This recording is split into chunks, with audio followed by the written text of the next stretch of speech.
Pierre, the former Ranger, future Hall of Famer Omar Vizquel bats after that. Then Rios and Konerko, who's been sizzling the last 4 weeks. Carlos Quentin with a low batting average, but he's starting to hit for power.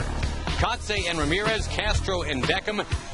And about 2.5 hours ago, Tom Grieve, we talked about Colby Lewis when we first came on the air. We'll talk about him again. Well, he's had 15 starts and he's pitched well. Winning record, excellent ERA, almost a strikeout per inning. His last 4 starts, including the loss against the Astros, 3-1, 2.48 ERA. Only 5 walks and 28 strikeouts. His opponent's batting average is 200, and that's the best in the American League. 94 strikeouts, that's 8th in the league. A 3.28 ERA, that's 12th in the league. So Colby doing everything the Rangers hoped he would do when they brought him back from Japan and signed him to a free agent contract this winter. Ron Washington is a fan of what Colby Lewis has accomplished. No doubt about it. He's been that innings eater that you had hoped for. Here's the defense that runs out there tonight. And we're going to show you, I think, what everybody's been waiting to see right now. Benji Molina, there he is, wearing number 11. Just brought in from the San Francisco Giants, and he's been familiarizing himself all day today with who these Ranger pitchers are. Had some extra time, I guess, Tag, to get to know Colby Lewis during the 2-hour, 25-minute rain delay. Yeah, there was no problem with meetings today. They could get as much in as they wanted. I'm sure Matt Trainer talked to Benji a lot about the pitchers. That'll be a wealth, a very good resource for him.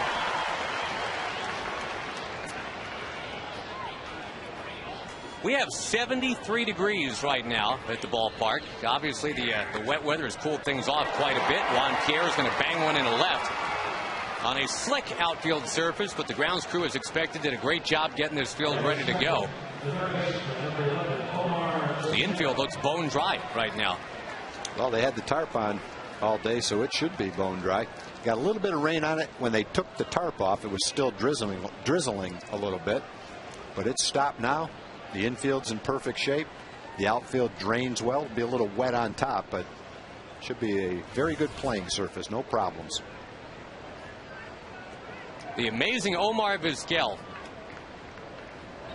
well into his 40s and still getting it done. He is now very close to being one of the top 50 in terms of all-time base hits in the major leagues. This is a guy that 22 years ago, when he first came up, everybody said he'd never be able to hit. The all-glove and no hit. And the Rangers got to experience the greatness of Omar Vizquel for a season last year. Of course, the Rangers got so close to finally getting back to the postseason a year ago. They tapered off in September. Right now they are riding high. As we're into July, the Rangers are 3.5 games up. Was 4.5, but the Angels snuck one into the win column last night. 2-1 that final. Well, the Rangers had scored at least 4 runs, Tom, in 14 straight games, but Jared Weaver made sure that wasn't going to happen last night. Well, he's probably the hottest pitcher in the league right now. One of the hottest pitchers in the league. Leads baseball in strikeouts, and he pitched a nice game last night. Pitched out of a second and third 1-out jam. Did a great job there. Struck out Nelly Cruz on a changeup. So if you're going to lose a low-scoring game, he's probably one of the guys you would pick to be able to do it to you.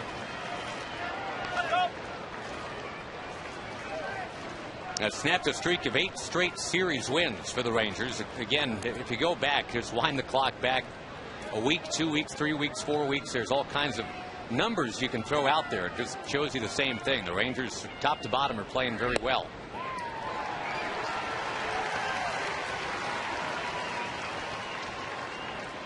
When the Rangers had that 11-game win streak, there was Colby Lewis on the mound right here trying to take it to 12. The Houston Astros beat him.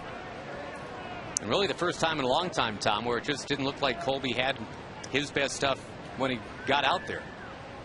No, in that game he was hanging a lot of breaking balls. He just couldn't make his slider or his curveball go in the location he wanted it to.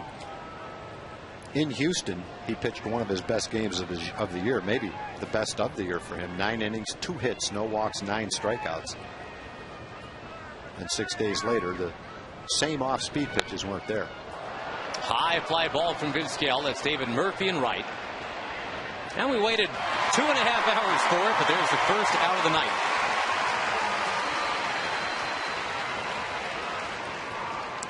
Batting first. 20 years ago, when the Rangers played at the White Sox, and I know you remember this one, Tom, the Rangers actually waited 7 hours and 23 minutes to get a game going against Chicago. That was at their place, and the game never even did get going. Yeah, that wasn't right. I wasn't traveling with the team at the time, but I was on the phone almost that whole 7 hours with Bobby Valentine, who was fit to be tied. He was threatening to have the guys go in, take a shower, get on the bus, and leave, even if the game wasn't called. And there was really no excuse for a team to make another team sit in the clubhouse for 7 hours. There was probably 50 people in the stands back then, and I think all of us lost a lot of respect for the White Sox during that game. Rios will take a strike here. It's pretty incredible when you think about it. 2.5 hour delay here tonight, and there is a crowd of probably 28 or 30,000 in this ballpark right now. Yeah, they didn't go home. You know, they love the way the team is playing. It's first night back, fireworks night. A little wet weather won't dampen the enthusiasm.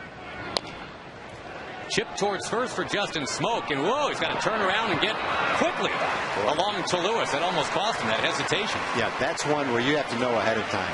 You've got a fast runner at first base and a slowly hit ball. There's probably not going to be a play at second base, so you need to just pick up this ball and make sure you get the out at first base. They were fortunate that they were able to get the out at first base. Rios runs pretty well, and Kobe was there, but it was kind of an awkward flip at that angle. But job got done. You're noticing the patriotic caps, I'm sure. The White Sox will be wearing them too when they're out there in the field.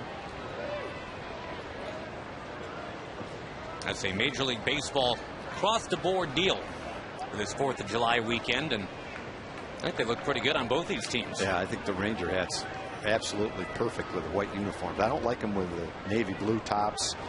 Not quite as good with the grays, but boy, with the whites, they look great. MLB Properties donates 100% of the proceeds they get from the sale of these caps this weekend to the Welcome Back Veterans Program. And if you're wondering about the Toronto Blue Jays, because, you know, they're up in Canada, these are Stars and Stripes caps. The Blue Jays this weekend, their cap incorporates a maple leaf design. Good idea. It was Canada Day yesterday. I didn't get you anything. Sorry, Tech. That's okay. I've been to Canada before. Not Canadian, though. You are neither dead nor Canadian. Nope. Now, Paul Konerko has willed this White Sox team back into contention. He's been fantastic of late, and his 20 home runs for the year now ties him for the Major League lead. Well, again, one of the games the White Sox beat the Rangers, the game they beat them back here. If I remember right, he had a couple of home runs in that game. He's had a pair of 2-homer games against the Rangers this year, and he victimized Colby Lewis in Chicago about 5 weeks ago. Yeah, the funny thing is, back then, everybody was talking maybe Konerko was going to get traded, that the White Sox were going to be sellers leading up to the deadline. They weren't playing very well.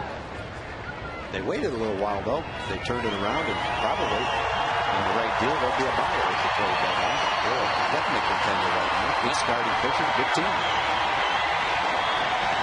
And Ozzie Guillen said that all along when he was under fire, that, hey, I like my team. I think we're better than the way we're playing.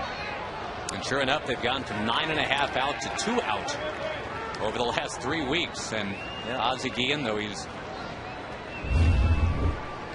not real thrilled about what happened in Kansas City. They lost 2 out of 3. No complaints, since they are absolutely playing a lot better.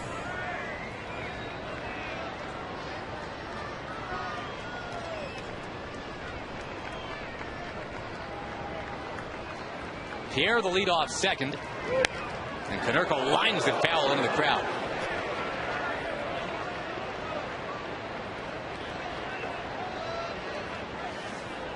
Oh boy, if she got hit with that line shot, and she's okay, she's a strong woman. It's pretty impressive. Might have hit him first. That ball was lined in there. Let's take him one for the team right there, boy.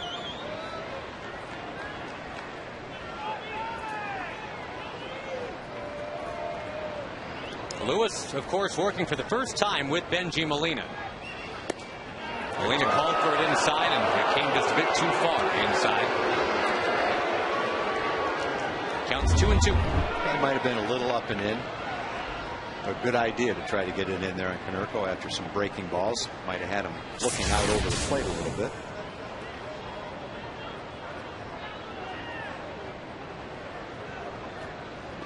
Thirteen-year veteran back there, Benji Molina. Colby Lewis will let it go towards second base. Konerko does not run well, so it's an easy play for Kinsler. The Rangers will now be batting, trying to score first tonight after the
Ford dealers. Ford is the best in Texas. Also by Standard Insurance.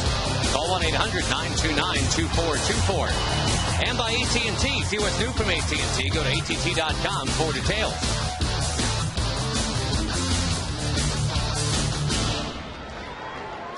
Bottom of the first inning, and Freddie Garcia, the 33-year-old Venezuelan, on the mound, pitching to a much younger Venezuelan, Elvis Andrus. Garcia pitched a nice game against the Rangers early in the season here. 14 starts. He's 8-3. Don't be fooled by the ERA. It says 4.66, but he's pitched a lot better than that. In his last 6 starts, he's 5-0 with an ERA in the mid-3s. The game against Texas that we referenced only gave up a couple of earned runs in 7 innings, 1 walk, 4 strikeouts. Doesn't throw quite as hard as he used to, but he's probably even a better pitcher now than ever before. He's got a really good assortment of off-speed pitches, a little bit like Jared Weaver in that respect. Yep. Curveballs. He very seldom throws a ball at the same speed. He might throw a fastball 84. He might throw one 91. Gives you a little bit of everything, but he's hard to time. He's hard to get the good part of the bat on the ball because he has good command and a real good idea how to pitch. He's a veteran, knows what he's doing out there. And that wasn't always the case. He's the first to admit when he first came up with the Mariners in '99. He was one of those guys. And I think Colby Lewis kind of the same thing, Tom. Would just get out there on sheer talent and just chuck it in there. And he's made an all-star team a couple of times in his career. 129 and 84. So he's 45 games over 500 in his career. That's pretty solid. He has 7 wins this year after a White Sox loss. That's pretty impressive, too. He's pretty much been their stopper. Andrus rallies in the count here. And you look at Garcia this year, Tom, every single start, except for a couple, either 2 runs, 3 runs, or 4 runs allowed. He hasn't had a 0 or a 1 yet at all. But just solid. Just solid every time. 7 innings, 2 or 3 runs, like a Swiss watch. Yeah, the other thing is he's had 2 starts where he gave up 7 runs, 14 runs in 5 1/3 innings. If you take those 2 starts out and then take his other 12 starts, his ERA is 3.39. So I think that's more representative of what he actually has been this year. Right, those other 12 starts are all 2s, 3s, and 4s allowed. Yep. On the ground is short. Ramirez across to Konerko for the out. Here's who else is coming up there for the Rangers after Andrews. It's Young and Kinsler. Vlad Guerrero had that unbelievable return to Anaheim. And even before he went to Anaheim, was swinging the bat pretty well. Josh Hamilton and the newcomer Benji Molina. Murphy giving Nelson Cruz a night off, and it's Smoke and Bourbon.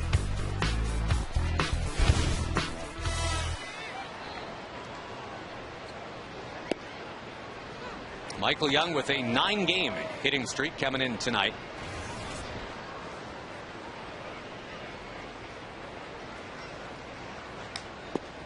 Michael had that tough call to make late in the game yesterday in Anaheim. Bases loaded, down 2-1, a wild pitch.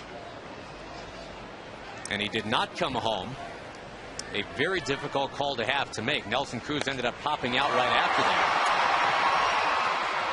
And I think at the time he had to make that decision. He couldn't look back on it like we did. But when it came time to say, I'm going or I'm staying, he made the right decision to stay. As it unfolded, he might have been able to make it home. I don't think it's a foregone conclusion that he would have made it home. It's just very unfortunate when a ball sails by the catcher that it's not an automatic run. But the way the ball caromed off the backstop, it just wasn't meant to be. It's too bad. Should have cost them a run, that kind of a pitch in that situation. With 2 down, here's Kinsler. And Ian has surged all the way to a .300 batting average now. Just continues to get it done. Starting to hit for power just a little bit. Cranking some doubles in Anaheim. Also a home run. I'm talking about Garcia and his assortment of pitches. He's been anywhere from 68 miles an hour with a slow curveball to maybe 84, 85 miles an hour with his fastball, and several different speeds in between. There's a changeup right there at 74 miles an hour.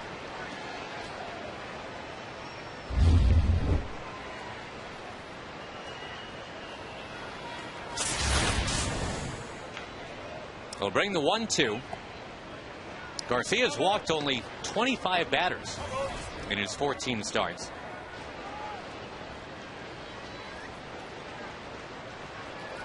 And in a very, very light drizzle at the ballpark right now, the 2-2 pitch is gunned in a center field base hit. Well, he is just doing a great job the last 8 or 9 at bats of not even being tempted to swing at borderline pitches and waiting on a pitch if he needs to, pulling a fastball if he needs to. Just in a real nice groove right now. There's 10 for his last 20 at bats.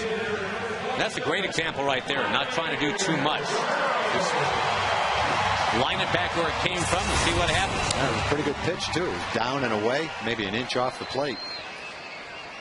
Very nice job of hitting that pitch. And now Big Bad Vlad is going to take a big rip. Guerrero behind 0-1.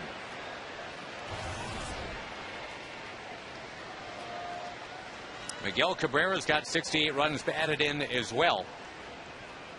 Nobody else is within 10 of that in the American League. In for strike 2.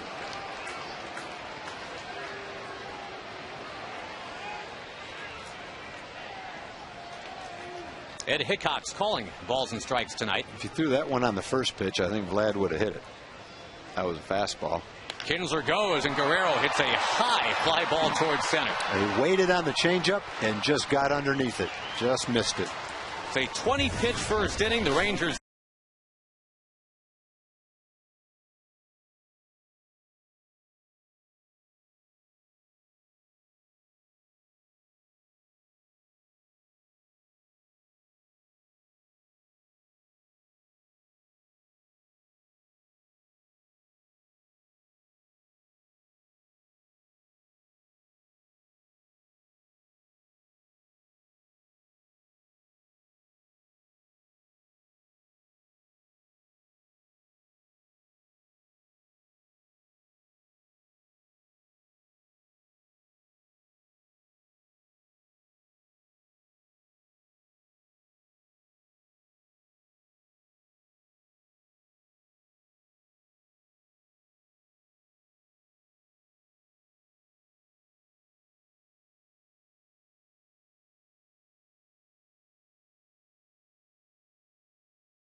In the second inning, the Rangers and the White Sox. And before we begin the second, we go to Julie Dobbs. Yes, hey Josh, I'm here in the TXA21 and Texas Rangers Foundation Community Corner, and I'm with Breon Dennis, and he is the Director of Baseball Programs for the Texas Rangers, and he has an exciting baseball clinic to tell us about, an upcoming clinic put on by Clint Hurdle. Correct. We have a Clint Hurdle baseball clinic. It's a hitting clinic. It's going to be Saturday, July 24th at the Rangers ballpark in Arlington from 9 a.m. to 1. Have a couple of ages 8 to 18, and the cost is $125. All the action takes place on the big field. And I understand that this clinic benefits a cause that's very close to Clint Hurdle's heart, yes? Correct. It's a Prader-Willi syndrome association, which affects Clint Hurdle's daughter. So this is our way of kind of giving back to the community, and hopefully people will come out, support it. Proceeds does benefit the foundation. And what do they need to do if they want to get in on this action? Just contact 817-273-5297 or TexasRangers.com. All right, Breon Dennis, thank you very much. Josh, we'll send it back to you. Thank you so much. And yeah, beautiful Madison Hurdle's turning 8 years old in just about a month. And Clint Hurdle is in charge of a Ranger team from a batting standpoint that's got the second best batting average in baseball. High fly ball from Quentin. He'd almost gotten hit with the pitch right before that, and that's not a surprise. He leads the majors in getting hit by pitches. The surprise is he didn't get hit by that pitch because it was fairly close. 11 times already he's been hit by a pitch this year. Juan Pierre at the top of the order has been hit 10 times. They got targets on their backs, these guys.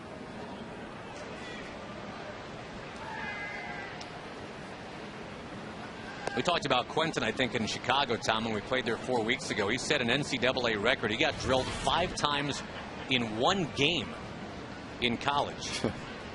33 times in a 70-game season when he played out there in the Pac-10 or the Pac-6 for baseball, but 5 in one game.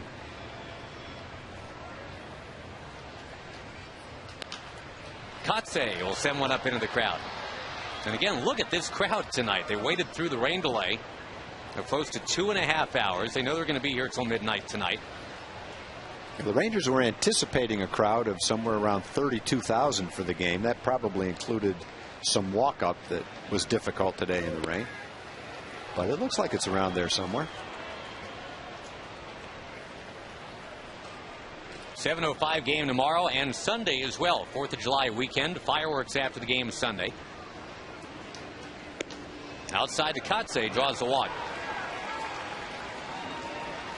Well, Kotze isn't hitting for much of an average, 220, but he's a contact hitter. And he walks. 24 walks, 25 now, 17 strikeouts. More walks than strikeouts.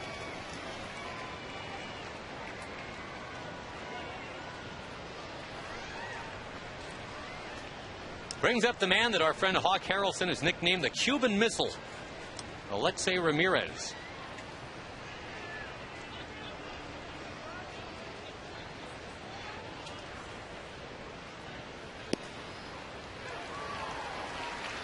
With a long rain delay, 2.5 hours really. Everybody looking for someone to talk to, something to eat, hanging around, trying to kill the time. Hawk was holding court in about 5 different places tonight over the 2.5 hour period. It's fun to listen to Hawk tell his baseball stories. Very colorful in his description. He was a real good player with Red Sox, with Cleveland, home run hitter. Good combination there. That's a lot of baseball opinion. 25 game winner. Yep. And an excellent hitter. Hawk says he wasn't much of a breaking ball hitter, so he wouldn't have had much luck against Stoney. Stoney had the good curveball, boy. Hawk played golf professionally for 3.5 years. He qualified for and played in the British Open in 1972. Stoney only wishes that he would be invited to the British Open.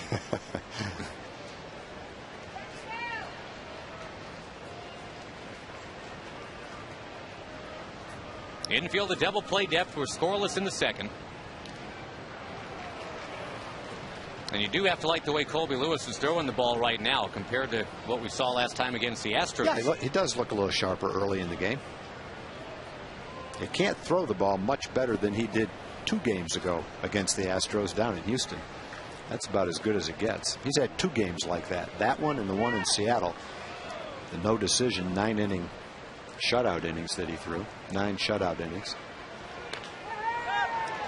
Getting a lot of pop-ups so far is the Cobra. There's Justin Smoke over near the dugout.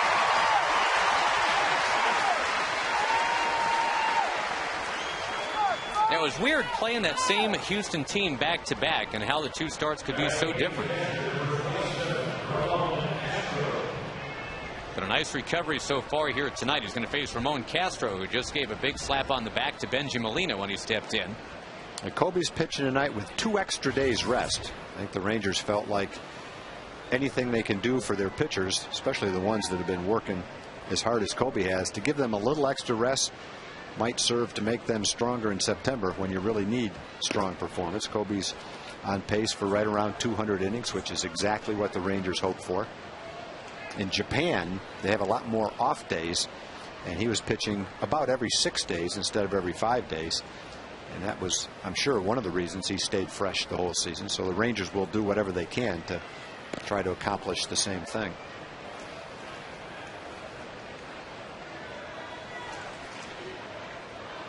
Long, hot summers are not a surprise here in Arlington, and it is absolutely to everybody's benefit to keep everybody as fresh as humanly possible. Molina trying to frame that one. We mentioned that he and Castro are friendly. They're from the same region of Puerto Rico. Benji Molina actually grew up just a few miles from where Pudge Rodriguez grew up in Puerto Rico.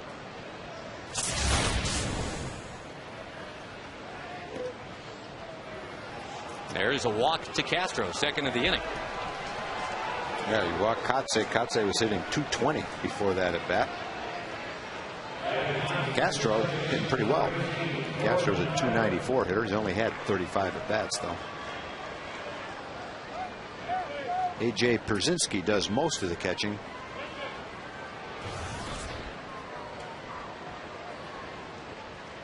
Pierzynski's caught in 65 games, Castro in 12 games. Now here's a guy that I think a lot of White Sox people figure is the key to whether or not they keep on going forward or not. Gordon Beckham had a very strong rookie year last year. His sophomore season has been a nightmare, hitting .209. If he can get going, that's kind of the last piece of the puzzle, they feel. He's going to fly out here to center. 3 fly ball outs in the inning, 2 men left. Josh Hamilton will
via Toyota.com. Toyota moving forward.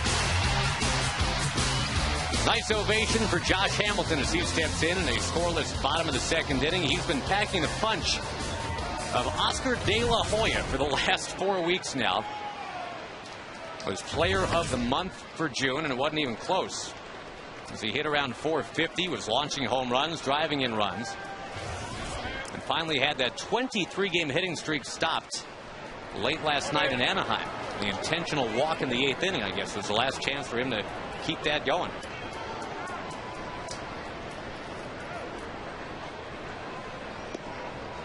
There is another streak going, though, we can talk about with Josh Hamilton. 21 straight home games in which he's got a base hit. The all-time record is Pudge Rodriguez at 23. There is ball 4, and you don't blame anyone for pitching carefully to Josh. The Ranger batting debut of Benji Molina right now. It always feels good to get a veteran player that you've watched play a lot, who's played against your team, had some success against your team, all of a sudden join your team. Obviously, Vladdy's a guy like that, but Benji Molina is too.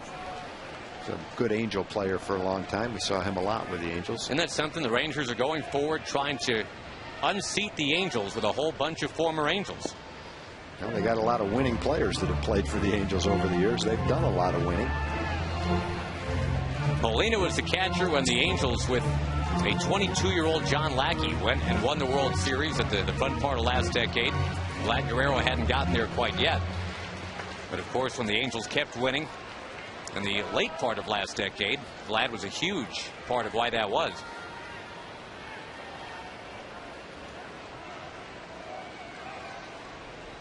Chris Ray dealt to the Giants, along with prospect Michael Maine, to bring Benji here. For years, Benji's worn number 1. Elvis Andrus so wears that number here. So this one goes to 11 for Benji Molina.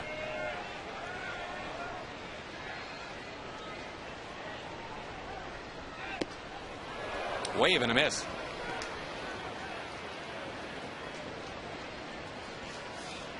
He got to Arlington yesterday. The Rangers gave him a day to travel on in. 35-year-old catcher, 2-time Gold Glover. In fact, that first Gold Glove that he got right after the Angels won the World Series, well, that was the Gold Glove that stopped the run of 10 straight won by Pudge Rodriguez. Molina won it again the following year.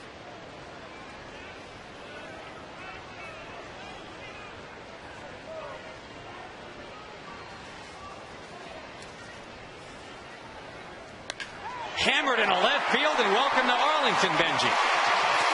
He was ready for that fastball. He swung and missed at the 1-2 before it, and jumped right on that one, though.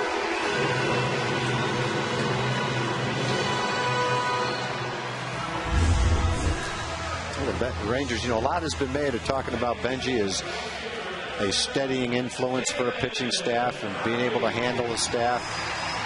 Former Gold Glove catcher. He's also a clutch hitter. And he should be a welcome addition. He and Matt Trainer give the Rangers a good combination back there. Matt's done a nice job all season long. Had some big hits for the Rangers. And Benji Molina and Matt give the Rangers a real good catching tandem now. David Murphy up there with a couple on and nobody out. Well, and obviously how you handle a pitching staff, that is something that, well, if you want to talk about job 1 for any big league catcher, that might be it. And both those guys, Molina and Trainer, everybody seems to love how they do that. Murphy with a pop-up. I think David would like to have that swing back ahead in the count. Really fooled on the changeup. Just kind of lunged for it and popped it up. With Freddie Garcia, I think every pitch is interchangeable. You have no idea what he's going to throw at any given time. Smoke will come up with, again, Molina at first and Hamilton at second. Molina having punched that single into left. And Tom, check this out. He's already heard you got to do the antlers, got to do that little claw thing. He's a fast learner. He's read all the pitching reports, all the scouting reports on, the guys he's got to work with. But that's the big one right there. You get a hit, got to make the sign of the claw. Going to have to curl his fingers a little bit more. a little bit too much of a flat hand. Well, he's a newbie. Yeah. He'll get it right.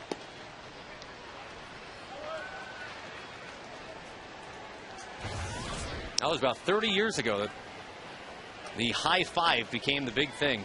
When the Louisville men's basketball team started high-fiving each other, and that, as you know, took off. Maybe now it'll be the claw. Smoke will hit into a 4-6-3 double play, and what looked like a potentially big inning for the Rangers fizzles. No.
Charlie Pride is in the house.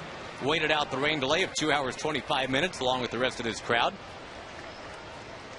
The Rangers will stay home after the White Sox play here this weekend. They got the Indians coming in, then the Orioles.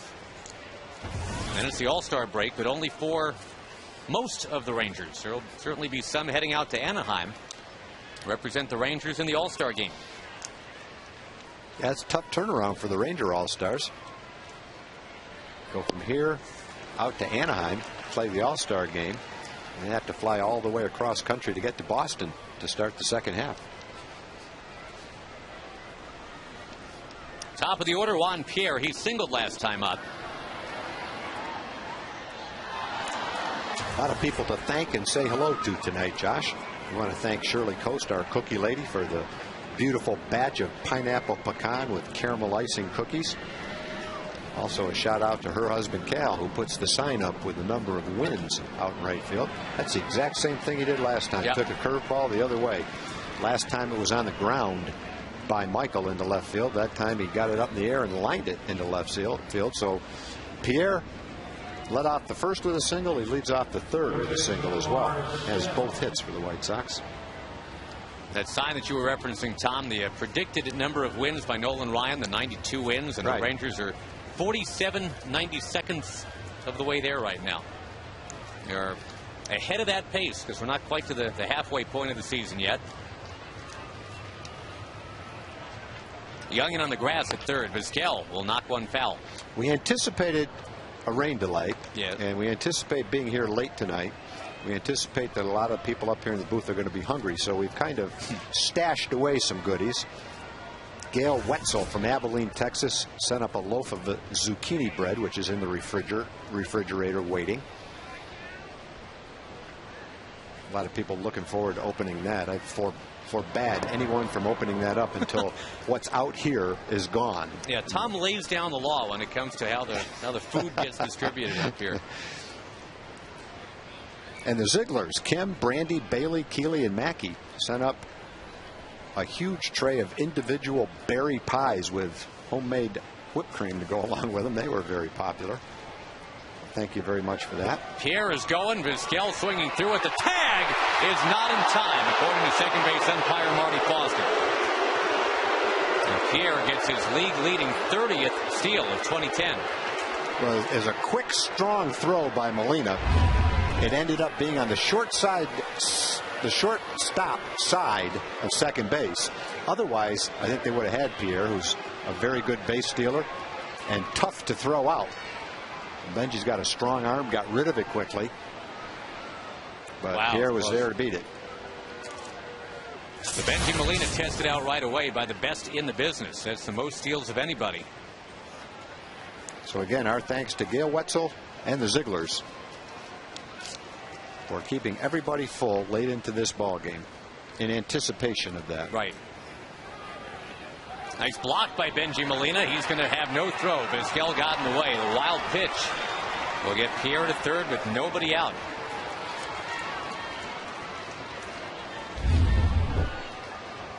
He does a great job of blocking a ball that's almost impossible to block, where that ball hit and how it bounced. He does block it. Unfortunately, it's Pierre running, and there's not much he could do about it. Little 1959 go-go socks going on right here. You got the leadoff man on with a slap single, then a stolen base and a wild pitch. Infield back. And Vizquel with a broken bat. Elvis Andrus will make that catch and keep Pierre at third. Good pitch. Got that obviously way in on the handle. There is no handle now. He knocked the handle right off that bat. Colby does not have a strikeout yet, which is unusual. All the way once through the order already. This would be a real nice time to get the first one with that runner at third and just one out.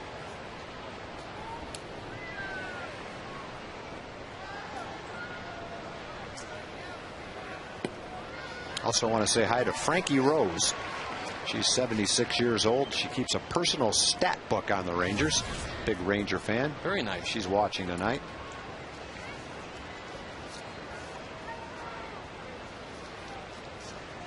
Again, the infield back. Rios, who's been a big RBI guy for them, takes strike two.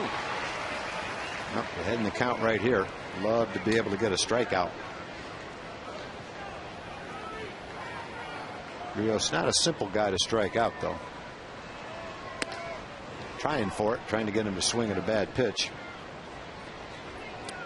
Rios has struck out 39 times, been up 274 times, so that's pretty low amount of strikeouts for a middle of the order guy.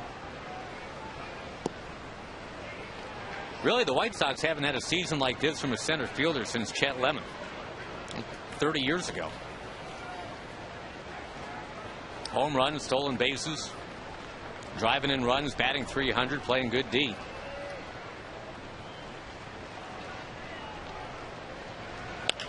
Towards third, Pierre was breaking on contact. He's going to score. Well, the infield back. That's easy pickings right there for Rios to make it 1-0. RBI number 43.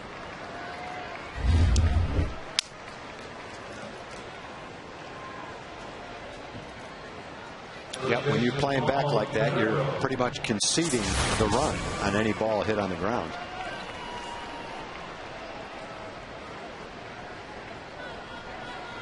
Now Pierre, the catalyst. That's what they brought him in to do. Get on base and run around out there and come on in to score. Paul Konerko is here to hit home runs and has been now for a while for the White Sox. Only Frank Thomas has more home runs in the history of this franchise.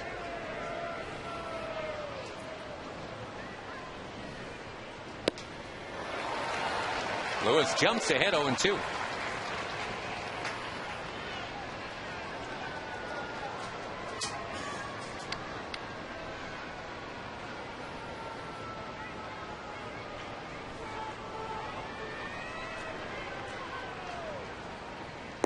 We mentioned Konerko had a homer off of Lewis back in Chicago. Colby gave up 3 home runs in that game. That's the only time something like that has happened to him all year. That was all the Chicago scoring, 3 home runs. And the Rangers lost that game.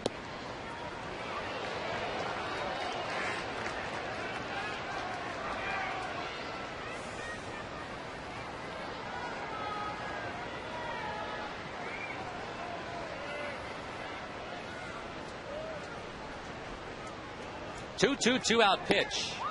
Just missed.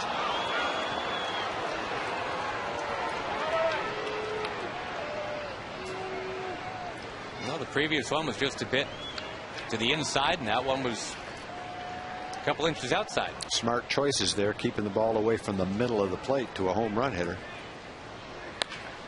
Whoa, Colby Lewis just kind of highlights that ball towards second base. Just went in and out of the glove.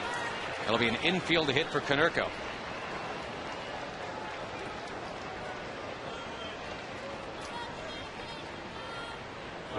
Again, Colby last time on this mound gave up 9 hits and 5 runs in 5 innings. That would have been a snazzy little play right there. And that last start, Tag, only the second time all year that Colby didn't get into the 6th inning. He's had every one of his starts, all 15 of them, he's gone at least 5 innings, but he went only 5 that last time.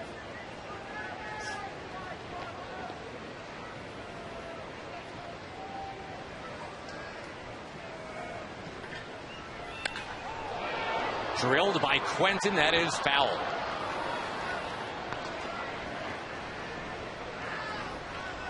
Oh, hopefully that little guy's okay. That went in real hard.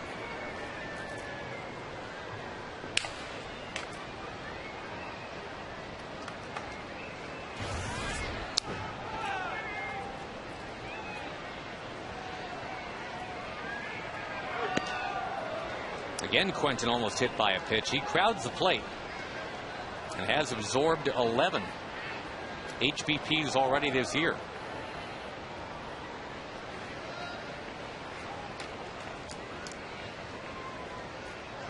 He's starting to get that power stroke going, just like Konerko and just like Rios.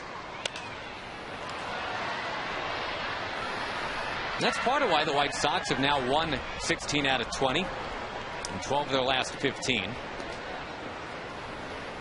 They've been hitting in the clutch a lot better, Tag. They were, before this whole stretch began, they were at 228 with runners in scoring position, which is miserable. And during this little 16-4 run, they're at 335. Yeah, I think over a course of 162 games, that kind of a stat generally evens out. You'll have teams get off to a fast start and cool off a little bit, and vice versa. Andrews back and Hamilton on. Look out. Hamilton dives out of the way. Ooh, Elvis does hang on to the ball.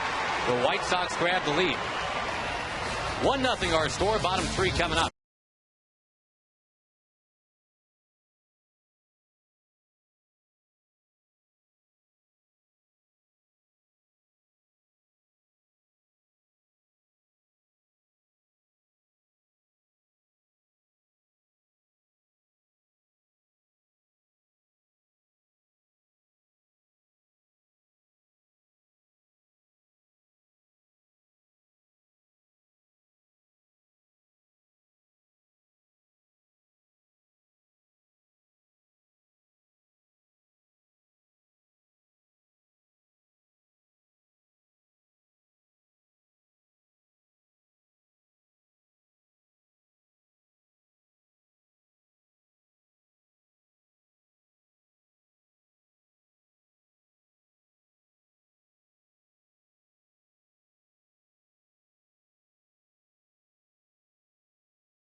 Underway in the bottom of the 3rd, and the Rangers have Julio Borbon to lead it off against Freddie Garcia. The White Sox squeezed out a run in the top of that 3rd inning. Both these teams have won 16 out of 20.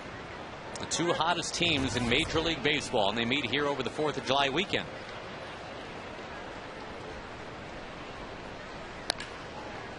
Bouncing ball right by Konerko. And Bourbon chugging towards second base. A hustling double for Bourbon. That ball kind of ate up Konerko at first base. Kind of a high chopper. Kind of caught in between. Do I charge it, try to catch it on a bad hop? Do I wait back and try to get a bigger hop? And so he waits back, but it wasn't an easy hop. The ball was hit pretty hard, had some spin on it, and just went right by him. Rangers had 2 men on to start the second and couldn't score. A man on second to start the third. Got to get a run in right here. Vizquel playing in at third. Konerko inching in at first. And the bunt from Andrews is a beauty. Barely out at first base. It is his league-leading 11th sack bunt. And Texas Ranger Baseball being brought to you by Budweiser with full flavor and a crisp, clean finish. It's what we do. Rangers with a great chance to tie it now. Runner at third, 1 out. Michael Young coming up.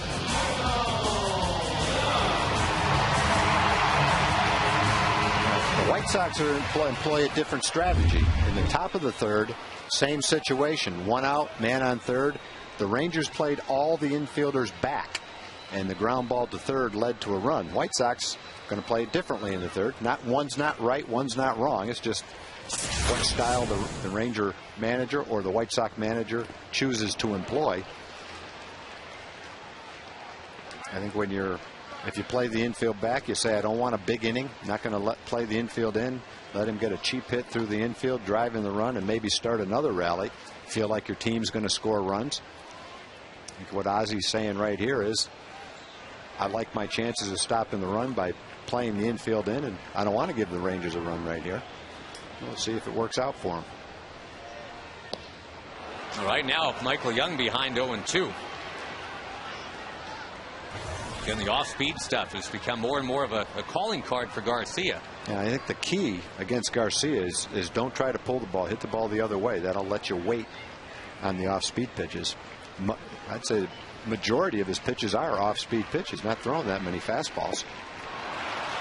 He polishes off Michael Young on only 3 pitches. That runner at third and less than 2 out.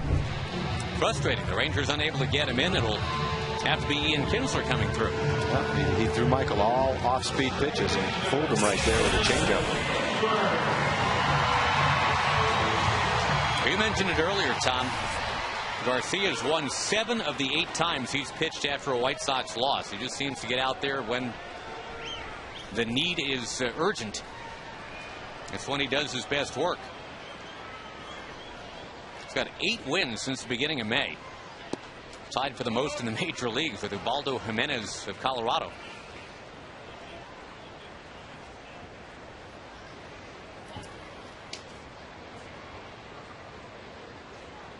Starting to drizzle a little harder now at the ballpark. And, you know, when we talk about Garcia, he's not the only guy getting it done of late. The White Sox starting rotation over the last 3 weeks, these guys have an ERA of about 2.4.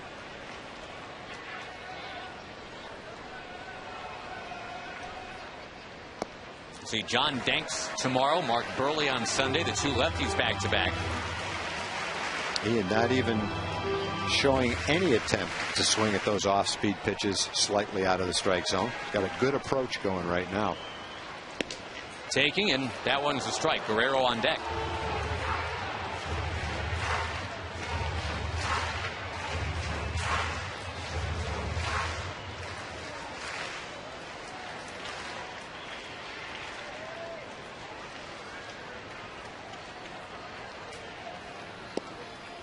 And that's a strike. Ian, remember, got ejected last homestand, arguing balls and strikes in the 3rd inning. That's not a strike. That's why he's upset. 3-1 pitch, not even close to being a strike. Ian's in a good groove watching the ball right now. He knew that wasn't a strike. But good part is it's 3-2 now. Still got a good shot at him. If he throws you a strike, line one into the outfield, not going to run. Boy, he almost looks like he knows what kind of pitch is coming right now, the way he's taking the ball.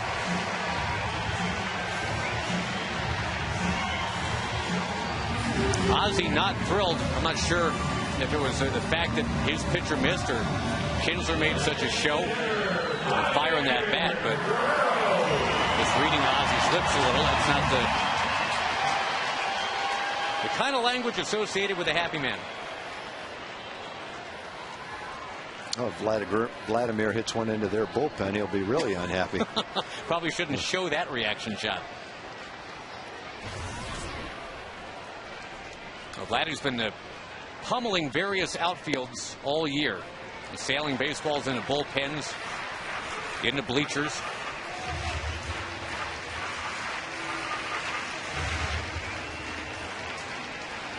He's been on base 25 games in a row.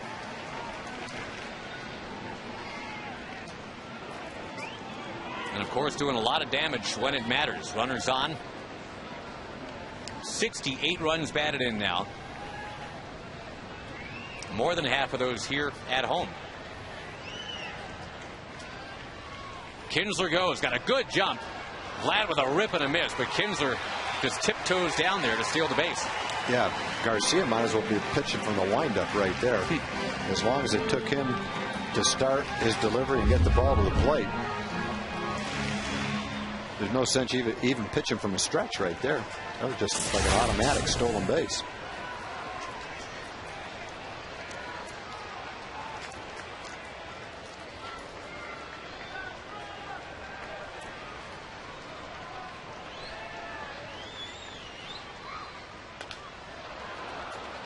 Big swing, but a ground ball foul from Vlad. Again, one off-speed pitch after another. He'll show you the fastball, maybe try to sneak one by you. But basically, he's going to try to get you out with his off-speed pitches. And fortunately for Freddie Garcia, he has an excellent assortment of off-speed pitches. A nice delivery to make them deceptive to the hitter. Line shot into left center field. It will fall and go to the wall. Two-run score. And Big Bad Vlad thinking three. There he goes. He is safe. Vlad's aggressive on the bases, boy. He just kept on going. And he beat the throw into third. It's a great try by Rios in center field, who closed down the ball. Looked like he might make a spectacular catch, but he didn't. And Vlad, for who knows how many times this year, takes a pitch out of the strike zone, reaches for it, lines it into the outfield, and what a huge two-out hit for the Rangers. Big stolen base for Ian. And it ends up as a triple for Vladdy, and maybe Josh can drive him in.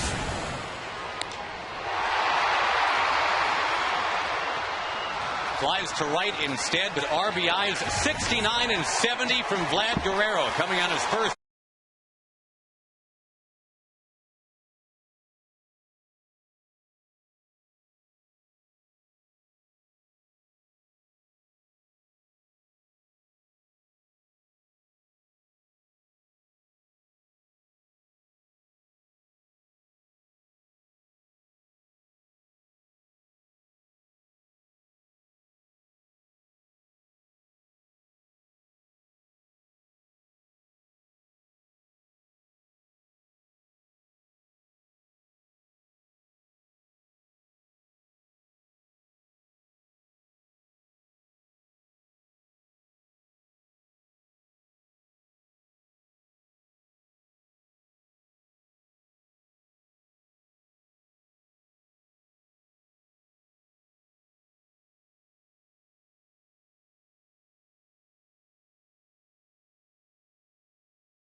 is now the Rangers' very own. And they are so happy about that. Those long loping strides and the hustle into third base for his first triple as a Ranger. That made for a happy dugout. All antlers, all of them. Well, you know, Vlad doesn't run as fast as he used to, but he still runs the base as well. And you could see the way he cut the corner going around second base. Very little wasted distance between second and third. He was almost on a straight line to third after he touched second base, and then had a nice slide to evade the tag at third base. So the speed is not what it used to be, but the instincts on the bases are the same. The other thing he has now is the Major League RBI lead. Miguel Cabrera did not play for the Tigers tonight. Guerrero, who had only 55 runs batted in all year last year, is up to 70 this year. And we're not even at the halfway point of the season.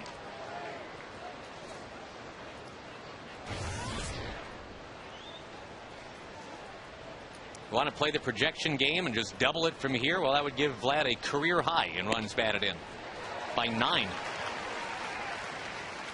So he was not done, as it turns out. He still had a little bit left.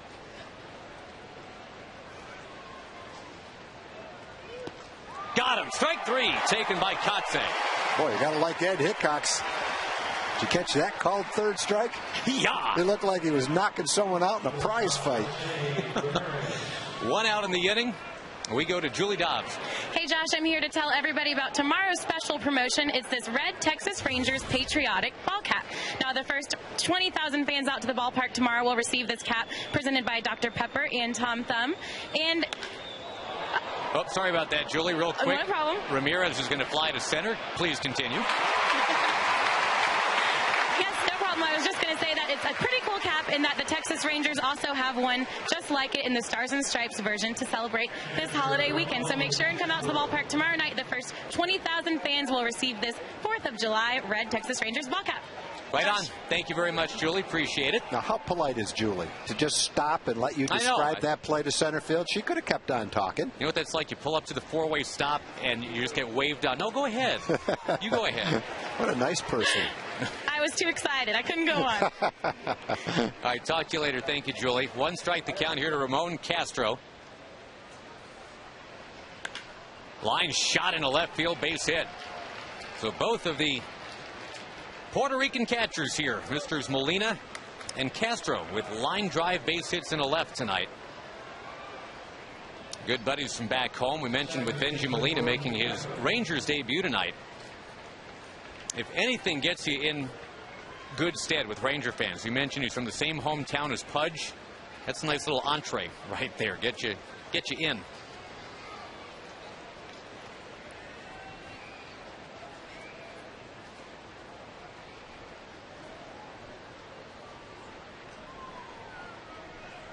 Gordon Beckham flied to center in the second inning, 0 for 1.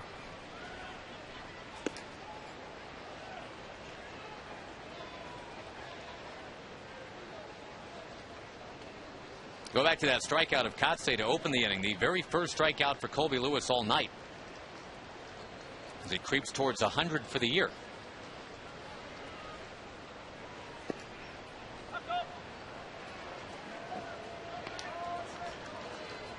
You mentioned earlier, Tom, there's no pitcher in the American League, no starter, with a better opponent's batting average than Colby. 200 on the button coming in tonight.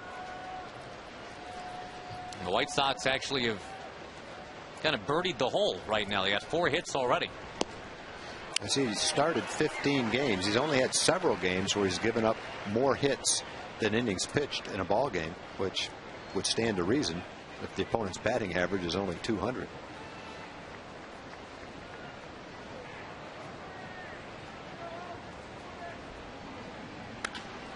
In the left field, Josh Hamilton pursues, and he's got it. 1 hit, 1 left, and we go to the bottom of the 4th. 2-1 Rangers.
visit buyatoyota.com. Toyota moving forward.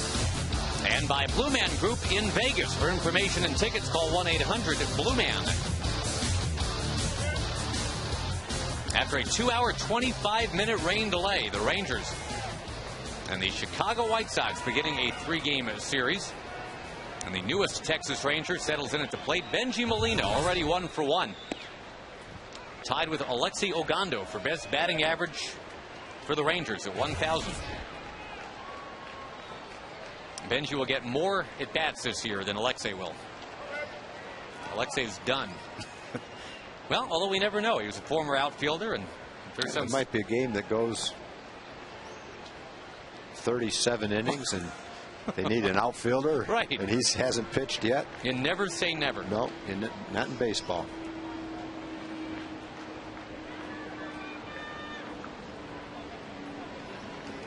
Molina, then Murphy and Smoke in the Rangers' 4th inning.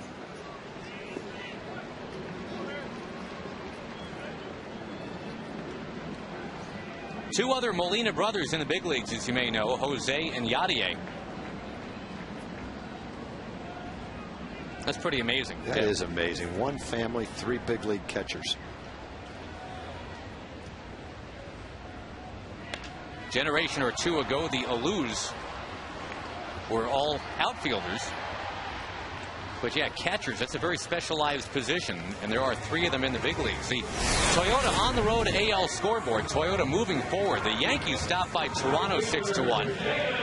And Oakland got a gem from Gio Gonzalez, went into Cleveland and won 3-0. Detroit, we mentioned, played without Miguel Cabrera, but beat up on the Mariners anyway, 7-1. Max Scherzer with the win in that one.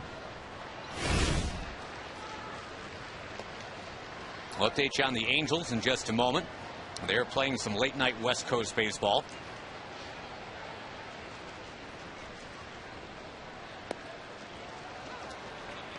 Steady diet of off-speed pitches to David. Most of them in the mid-70s, most of them change-ups. That one's down. A ball, 2 strikes to Murphy.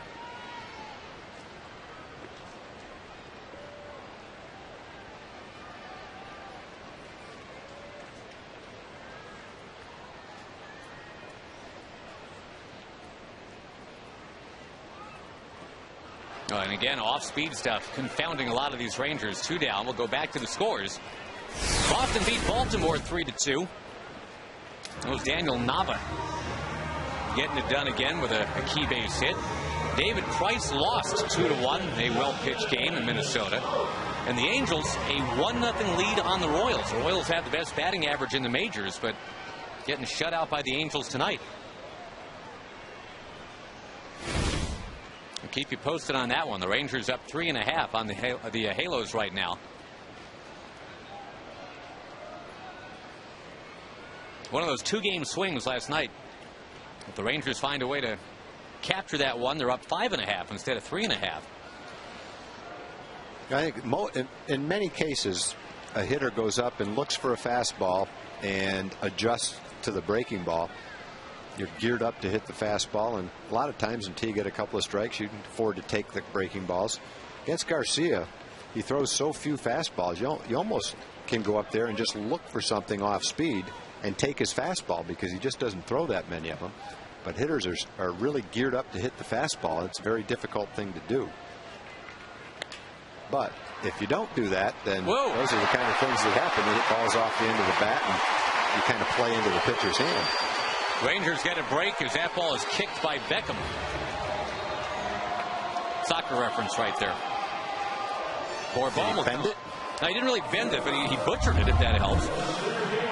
Let's see what he did. He just kind of came up and went above his glove and hit him in the arm. Yeah, tricky hop. Freddie Garcia not thrilled.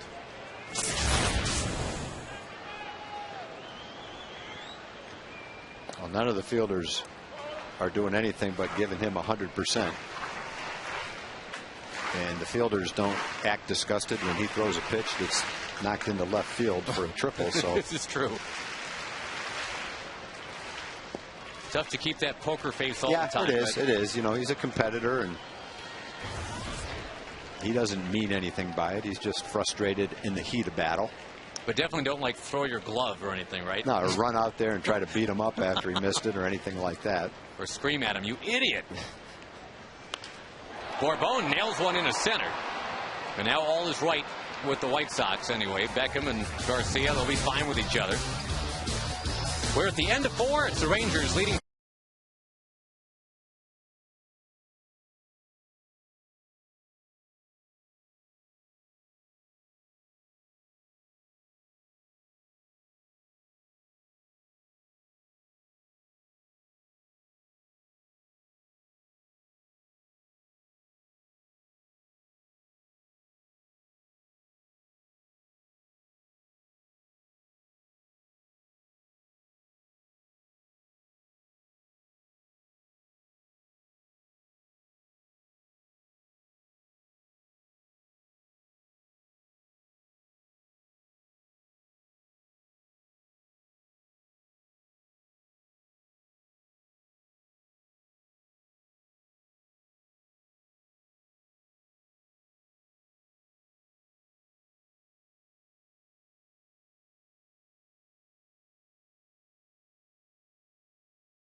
Happy 4th of July weekend indeed from this Rangers broadcast booth. Josh Lewin, Tom Grieve with you on a kind of soggy Friday night.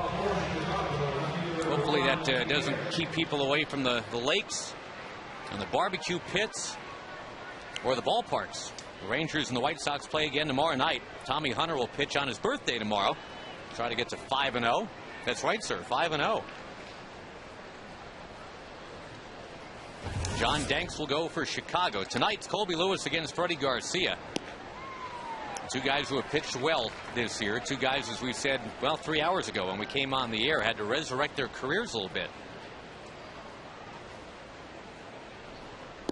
Colby using a different strategy against Pierre this time. He's led off 3 times. Started him off with fastballs and got ahead in the count. And then Pierre hit a curveball twice into left field sharply for a hit. This time he started him out with a curveball for a strike. He's come back with a couple of fastballs, and he should get him out right here. Now that opposite field approach for Pierre worked twice for base hits, but not here. Elvis Andrus intercepts that opportunity, brings up his scalp. He's hit the ball sharply 3 times toward the left side. That one right at Elvis, fortunately.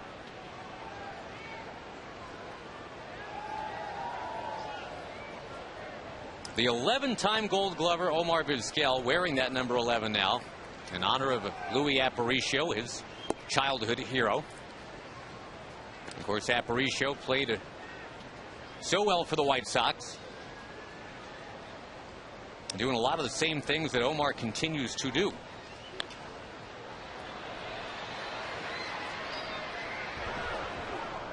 The White Sox this year did what the Rangers did last year. They brought in Vizquel and Andrew Jones to try to get some of that that veteran know-how onto the ball club. Jones had a great start, now has faded just a bit. That's kind of what happened to him as a Ranger last year too.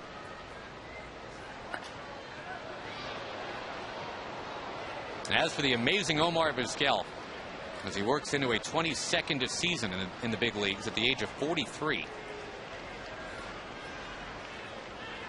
Most hits ever by a major league shortstop, besting Mr. Aparicio by 1.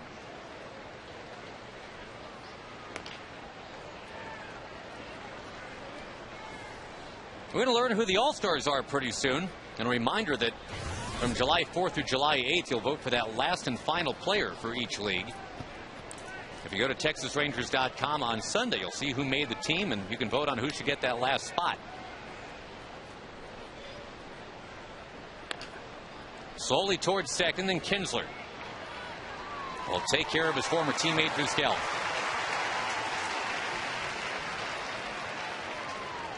Six out of 7 retired by Colby Lewis. And at this point in the game, the last time he pitched, Tag, that was against the Astros. At 4 2/3 innings, he had thrown 94 pitches. He's at 73 instead tonight.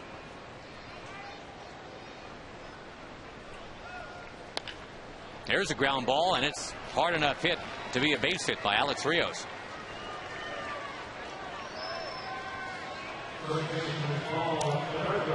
Now Rios is a threat to run right here. Good athlete, big, strong kid, center fielder, runs, throws, got some power. Had that scare a few years ago in Toronto with that staph infection. He was having a great year when that developed. And staph infection's a scary thing, boy. See it a lot in football in the clubhouses. Cleveland Browns had a huge problem with that.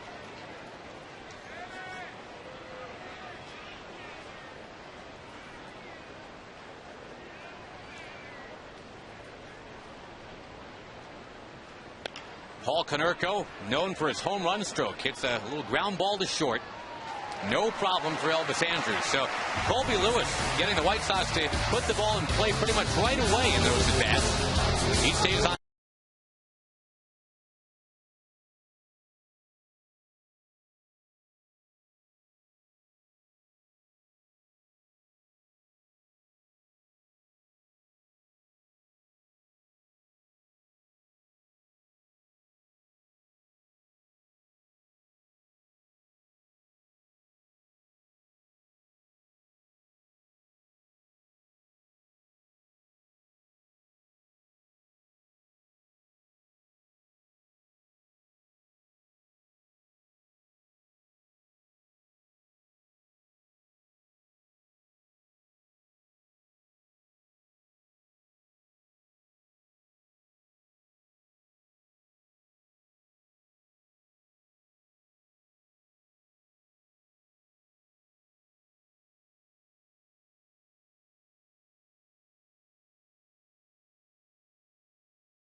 Ford dealers. Ford is the best in Texas. And halfway through it tonight, we waited 2 hours 25 minutes through a rain delay. The Rangers on top 2-1, looking for more with the top of the order up. Andrus, Young, and Kinsler against the veteran Freddie Garcia. Garcia, a guy with 128 wins at the big league level. His second stint with the White Sox, he was with them for their World Series run in 2005. Boy, and that team used an age-old approach that hadn't been tried in Chicago for a while. Pitching, speed, and defense got it done in 05. All year long, that team was all about doing the little things for Ozzie Guillen. They won 15 games that year in which they scored either 1 or 2 runs only. Most by any team since the 1969 Miracle Mets. They seemed to win every close game that year, too.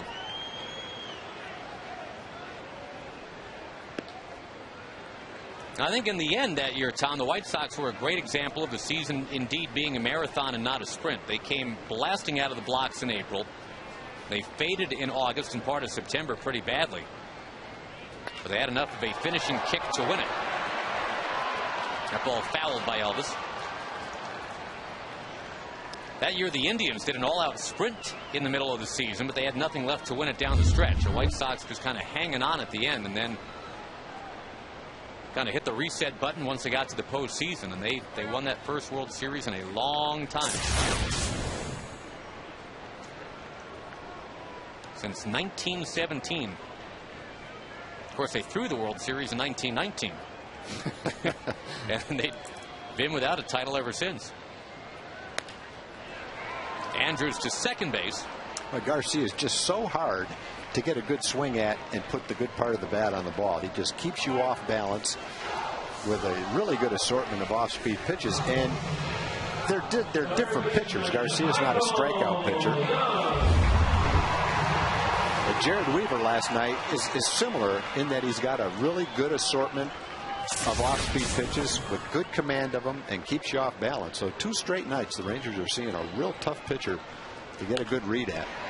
Michael Young this time is ready for that off-speed stuff.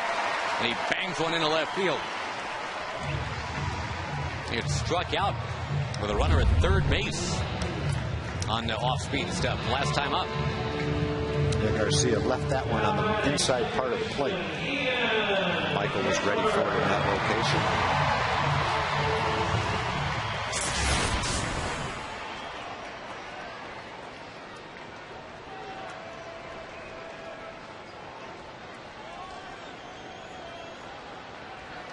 One of the hottest hitters going for the Rangers now is Ian Kinsler. 10 for his last 20 at bats. He's got a single and a walk tonight.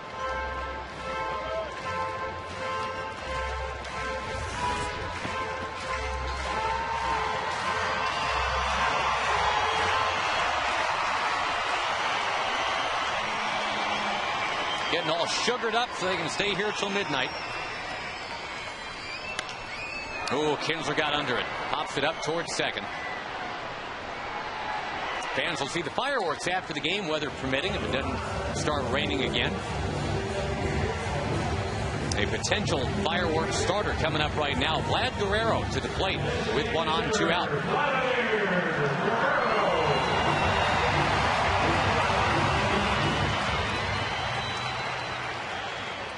Vlad is, I'm sorry, Tech. I was just going to say it'd be interesting to see how Garcia pitches to Vlad here after he tripled in 2 runs.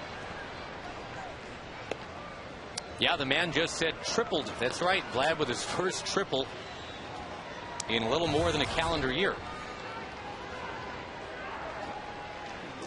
Vlad didn't like the call. I always get a kick out of Vlad when he doesn't like a call of the umpire. He's not in a position to feel that way very often because he doesn't let many pitches go by.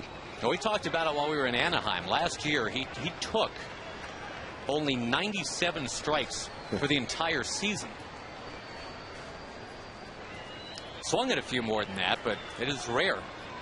Basically, once a game, he will take a strike, if that. Not taking here. He's going to poke one towards center. And that is the final out of the 5th inning. The Rangers still leading. It is 2-1.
we go to Julie Dobbs. Yes, Josh, I am here with the Rangers Executive Vice President of Communications, and he's here to tell us about the Rangers Stretch Drive season tickets that are just on sale now, correct? Right, Julie, and the Rangers, of course, have played great at home all season, and in August and September we have 24 great home games, 5 with the Yankees, 4 with the Twins, 3 with the Red Sox, and of course hopefully that big 4-game series with the Angels right at the end of the season.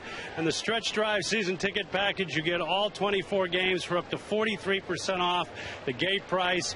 One of the better benefits is that you get those great seats for any possible postseason games at Rangers Ballpark in Arlington. You get the rights to purchase those seats. So it's a great package. Fans can go to 972 Rangers or TexasRangers.com for full information. Hopefully it'll be a great August and September out here in Arlington. Hopefully so. Sounds like a great deal Rangers fans won't want to miss. Josh, we'll send it back to you.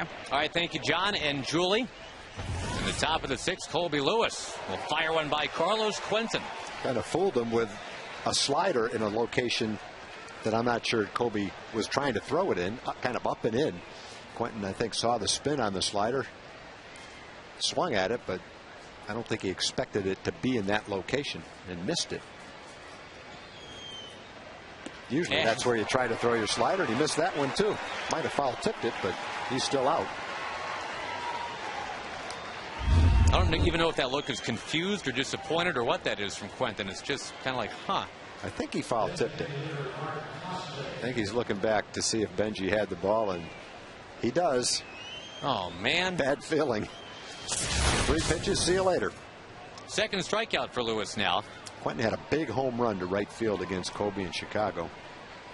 Yeah, after he had dropped a fly ball in right field, it set him up to be the GOAT. He ended up being the hero. Home run put the White Sox ahead in a close game.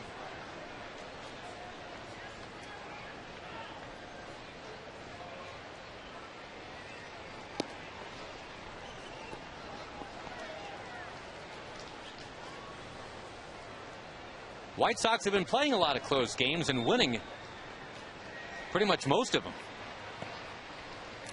The Rangers are coming off of 3 straight close games out in Anaheim. 3 great games. Yeah, that was a lot of things going on in those games, boy. Drama all over the place, because we called it riveting baseball theater. It was. You got the two teams right now, and there may be more as time goes on, but 2 teams battling it out in the West. Check your forward leaderboard. The Rangers were the only team that had more wins since June started than the Angels did. Boy, the Angels and the Rangers didn't disappoint their fans with the quality of play in those games. There was a little bit of everything. Yep, it was sharp at every facet.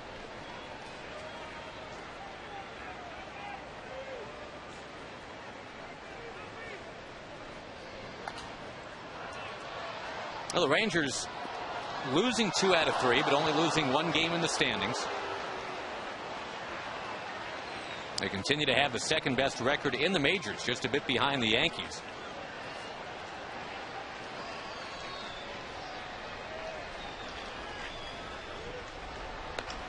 "3-2" is lifted in the air to center. Borbone has got it for out number 2.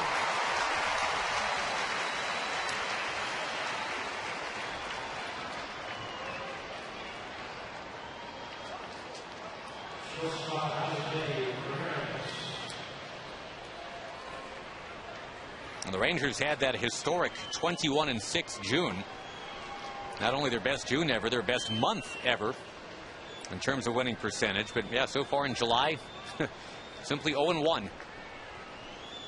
And in a fight tonight with another very hot team, Chicago. The White Sox won 15-16 at one point, their best stretch in 49 years. Had their first 11-game winning streak in 49 years during that time.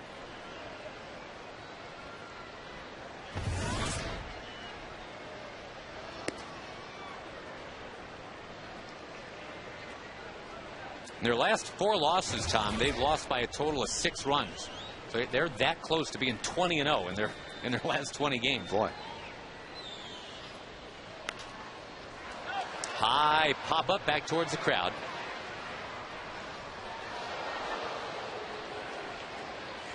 Kobe, as usual, working quickly, throwing a lot of strikes. Be right around 90 pitches after 6 innings.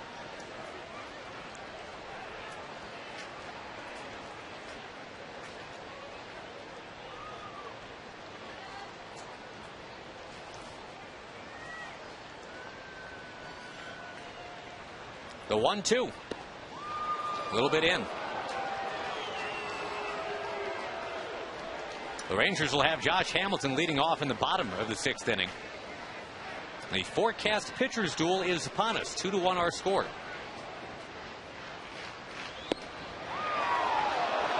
Ramirez runs it to 3-2. Yeah, it looks a little outside, and it is.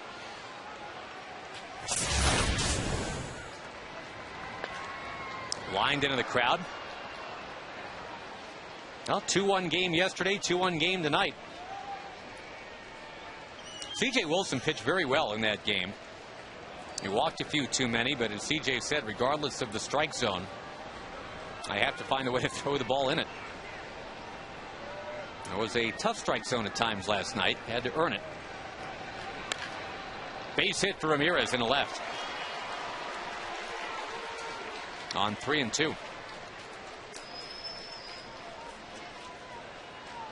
There was some buzz about CJ's comments after the game a little bit, as he was very decisive in his thoughts about who the better team is, the Rangers and the Angels, and that's, I guess, a competitor that CJ Wilson is. He's not shy about speaking his mind, and he thinks the Rangers are the better team. Yeah, and there's nothing wrong with that. He feels that way, but, you know, I think if he thought about it, he might have withheld those comments. It's one thing to think them and feel that way and be confident as a team.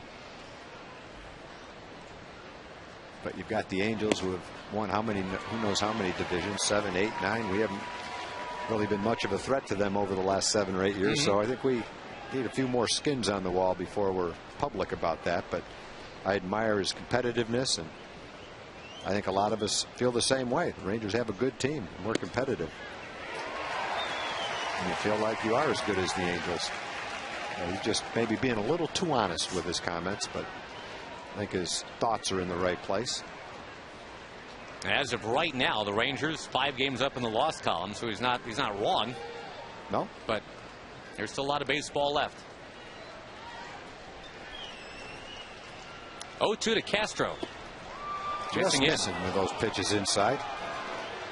He's been just a tick off. And you know, it's definitely a ball. First pitch was right where he wanted it. Second pitch was pretty close too.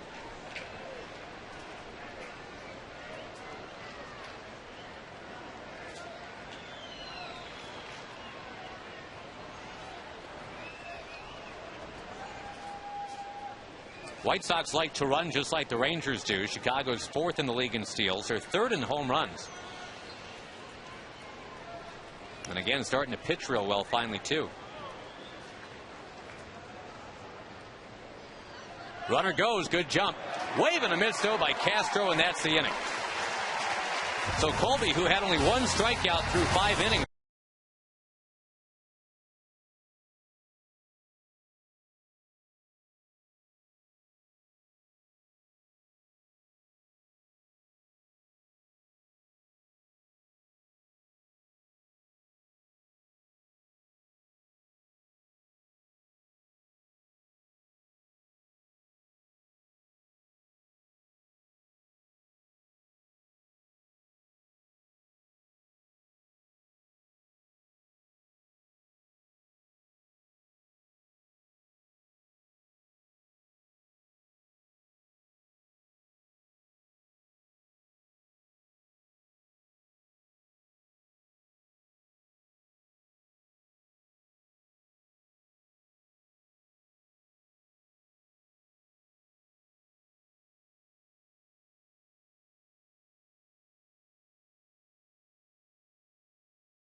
Sonic. The Rangers hitting for Cheryl Cole of Dallas.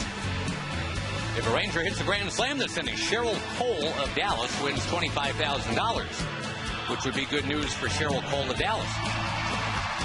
You can register at any North Texas Sonic restaurant, and here's a good bet for a home run at some point. Josh Hamilton's got 18 of them this year.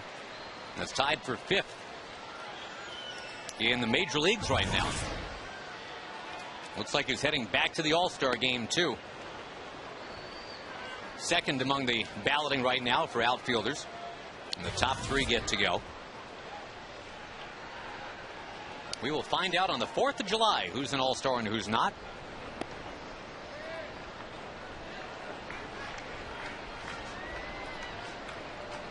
Josh just had his 23-game hitting streak stopped last night. Trying to start another one with the long ball. Driving it. It's going to go. Josh Hamilton. Home run. That's just a case of Freddie Garcia finally throwing one too many off-speed pitches. He's been throwing changeup after changeup and very well with excellent success. But that was just one too many. Josh had seen enough of them that he was able to wait on it and launch it in the back of the Ranger bullpen. And a Sonic Slam winner. Josh Hamilton makes it so. Home run number 19. Edges ahead of Vladdy, who's got 18. Tough act to follow now for Benji Molina. 3-1 Rangers. I think if you take every pitch that Freddie has thrown tonight and figure out the average speed of his pitches, right down the middle of the plate. So it's a combination. Waiting on it and Freddie missing the location he was probably throwing it. Kind of a perfect storm right there for Josh. The average speed is probably the lowest of any pitcher we've seen this year. And I don't mean that in a bad way because he's been throwing the ball great. It just shows how deceptive he is and what the quality of the off-speed pitches that he can just throw them time after time and have that kind of success. Josh is now 13 for 29 this year against Chicago, so he's carving them up. And he's now hit safely in 22 straight games at home. The record we mentioned earlier is Pudge Rodriguez at 23. Now a chance to tie it tomorrow and break it on the 4th of July.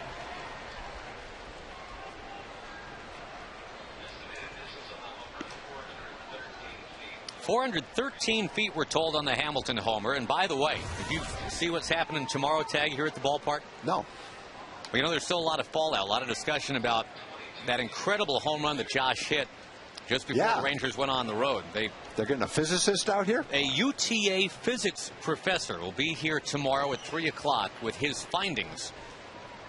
And I guess the Rangers will go with what that physics professor is going to be able to So he'll take the trajectory of the ball, how long it took to get there, and all those kind of things, and figure out where it would have hit the ground. I think there may be like a Pythagorean theorem in there, or so, I don't know, but somehow this guy knows how to measure it, and I believe we're going to hear that it's more than 468. I believe so too. To me, common sense says it had to be more than that. Yeah, well, we need a physics professor here to. Because there's, you can't just plot points all over the stadium, because there could be balls that land in the same spot that wouldn't have landed in the same spot if they were allowed to hit the ground. If there's a high fly ball coming straight down, that's not going to go as far as a line drive that still has room to travel when it hits the ground. And the tail of the tape doesn't take those things into consideration. And there's what we're talking about, an excellent assortment of off-speed pitches. Probably as many changeups in one game as we've seen a pitcher throw. Yep. And if you're Freddie Garcia, why wouldn't you keep throwing it? Because the Rangers are having a hard time hitting it. And the location of that changeup is probably where he was trying to throw it to Josh. And if he did, I don't think Josh would have hit it 420 feet. May have lined it into right field for a base hit, though. After the Murphy strikeout, Smoke will bounce out. But a Josh Hamilton long ball. No physics professor here to note exactly how long it went. So we were told 413.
Rewind.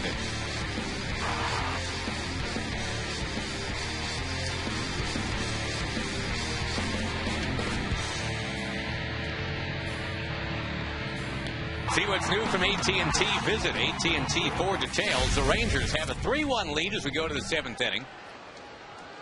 And Colby Lewis, who, boy, you just bank on giving you somewhere between 6 and 8 innings every time. Sometimes 5, sometimes 9, but 6 to 8, such a safe bet. And here he is in the 7th inning. Got a 6-hitter going. And Colby's at 97 pitches. Alexi Ogando is ready in the bullpen if needed in this inning. Line shot all over the leaping Elvis Andrus. He almost had it. And Gordon Beckham stings one to open the 7th inning.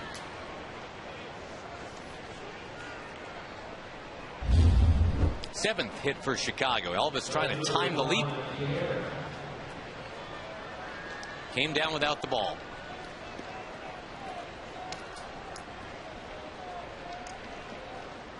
And now a very tough guy to double up. Although we said that about Juan Pierre last time the White Sox were here, and the Rangers did nothing but double him up in that series. Yeah, and you can tell that's a time where you're getting some pretty good fortune. Things are going your way when you turn more than one double play against Juan Pierre. What they say in Princess Bride, inconceivable. And it happens, and you have to reevaluate your use of that word. Pierre hit into a pair of double plays, and the game started by Rich Harden, and hit into a double play in a game started by C.J. Wilson. 3 double plays over a stretch of 5 at-bats at one point. And this is a guy that once went 440 at-bats in between hitting into double plays. Well, you know, if he hits that same hard ground ball to shortstop that he did last time, he could turn a double play. Takes a combination of things, a hard hit ball, and has to be right at somebody because you don't have much time.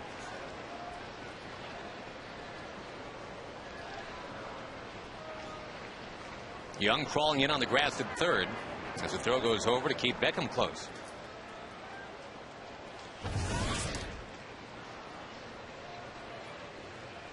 Right at 100 pitches, and boy, you love that ratio. About a 2-to-1 ratio. Strikes to balls.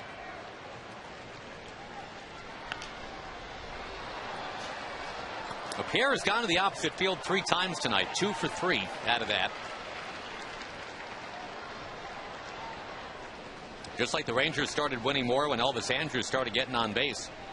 White Sox, same deal with Pierre. He's been on base 18 of his last 19 games.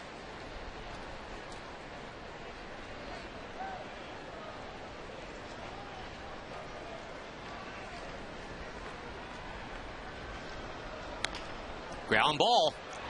Wow, eyes for right field.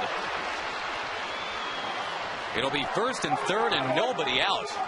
And that's the luck turning the other way right there. Right by Smoke and right by Kinsler.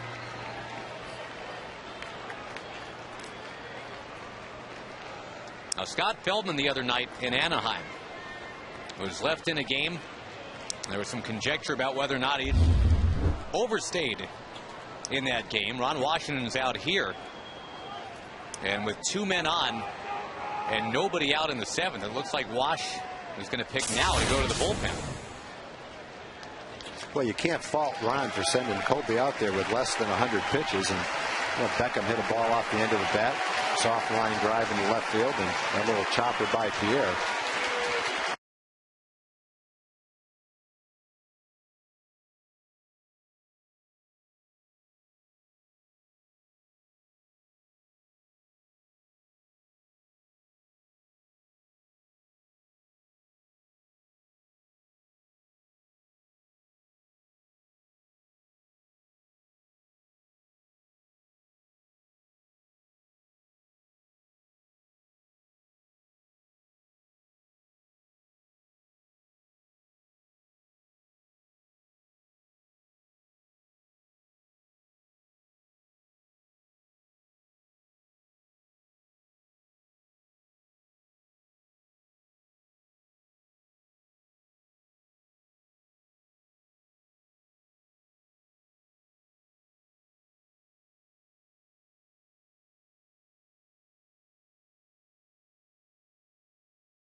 to all my family and friends in Detroit, Michigan, and go Rangers. Colby Lewis is out, and boy, he didn't exactly get knocked around here over the last few innings. A couple of singles, the last one just rolling right by Justin Smoke on into right. But it is what it is. You got first and third now in a 3-1 game. And Alexei Ogando comes in. He has not been scored on yet. Well, Colby gave up 8 hits, all of them singles. 3 of them to Pierre. And Pierre is definitely a threat to run, yeah, right? I was going to say the same thing, definitely. No. A young pitcher who's going to be concentrating on the hitter. You can't lose track of Pierre over at first base. Ogando deals, and Vizquel will loop one towards left. Hamilton's going to grab it. Beckham can't tag. That's one pitch and a big out. Now if you can get a double play ball from Rios, you keep this thing 3-1. One thing Ogando has is a fairly quick move to the plate. He doesn't waste a lot of time with his leg kick delivering the ball to the plate. And, you know, right now, if you try to steal second base and you're thrown out, you take away the sacrifice fly, then you've got the middle of the order up. So as well as Pierre steals bases, this, unless he can get a good jump and knows he can steal it, is probably not a spot where he'll be going. You've got Rios and Konerko coming up, 2 best hitters on the White Sox.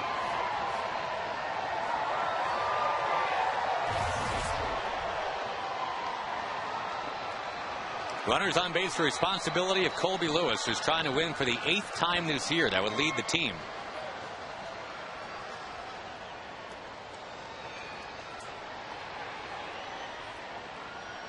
Benji Molina, who obviously has not worked with any of these Rangers pitchers before tonight. What he's doing now is he's giving the signs, not to the pitcher, but to the infielders. If he does try to steal, what are we going to do? Are we going to throw through? Am I going to fake a throw and throw to third? Everybody has to be on the same page, and it's the catcher's job to deliver those signs to the infielders so they know exactly what's going to happen.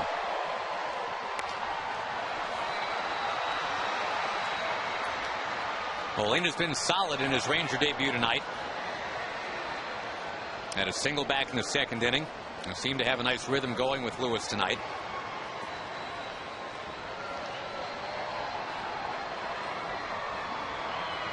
The Angels still winning their game 1-0 in the 8th. There's the ground ball. Andrews can't get it. Wow. Another seeing eye hit, and it's 3-2. A run charged against Colby Lewis's ledger. Boy, another foot towards Elvis Andrews. That's an inning-ending double play. Well, every ball. The soft hit that Beckham had just barely was over Elvis's head. The little dribbler that Pierre hit just barely got by Smoke. And this hit just barely gets up the middle.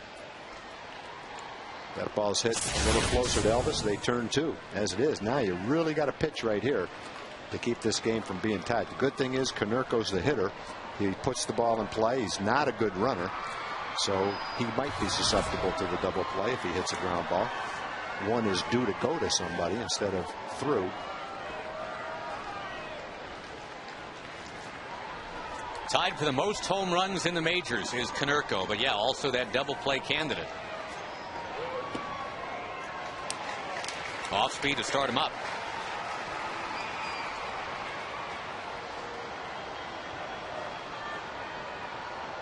Konerko has hit into 6 double plays, which is not a high number at all.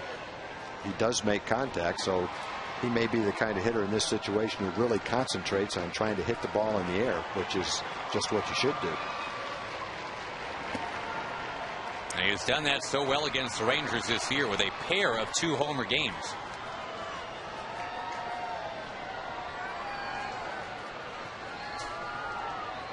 Runner on third, the responsibility of Colby Lewis. Runner at first, that's Ogando's guy.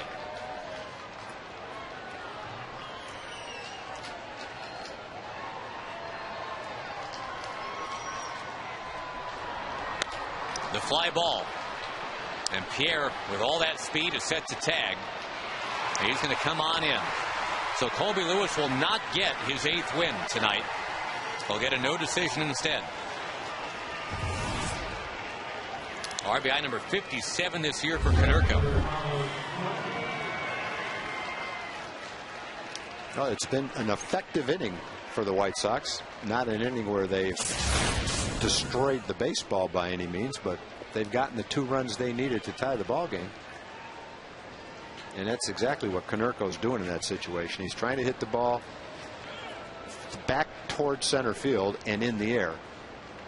If you're Konerko, you recognize the fact that you are susceptible to the double play, so he's trying to hit the ball in the air, not on the ground. Fastball rifled by Quentin. They obviously felt Konerko a fastball hitter, threw him all breaking balls. First pitch to Quentin's a fastball right by him.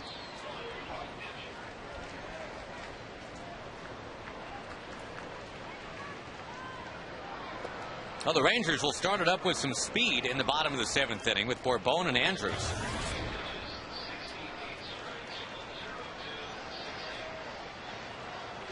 The Rangers having won 14 out of 17, but tonight tied up 3-3 after a long rain delay.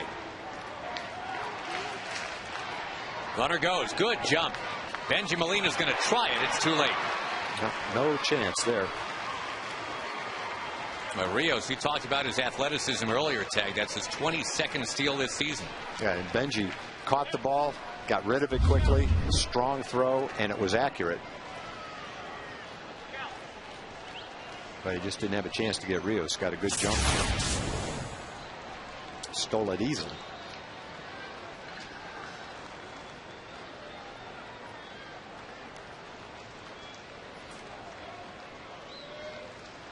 Meantime, a ball and a strike to Quentin. And a high fly ball to center field. That's going to be 10 scoreless innings for Ogando to open his major league career. But on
rain delay to begin the proceedings tonight.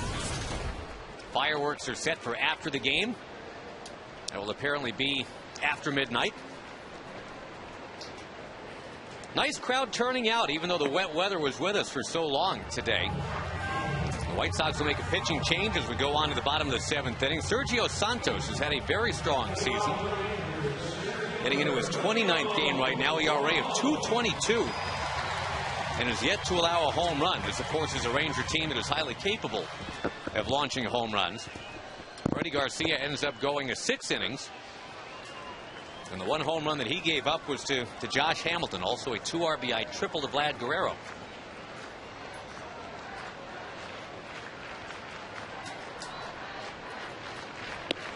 First one's a good one to Bourbon, 95-mile-an-hour fastball from Santos. Santos has been hit around a little lately. The ERA is actually up from about 1.7. He started the year with 12 straight scoreless outings. That's the White Sox record, longest streak by a White Sox pitcher to begin a career. It wasn't until May 8th that he had given up a run.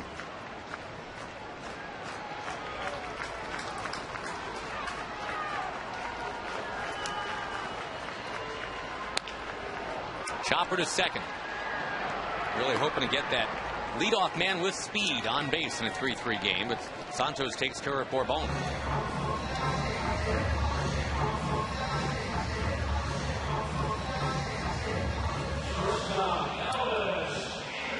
They're in the 9th inning now in Anaheim. Tag. The Angels still leading 1-0 behind Joe Saunders. He's now going to turn it over to Brian Fuentes, who pitched very well against the Rangers 2 out of the 3 nights that he was called on.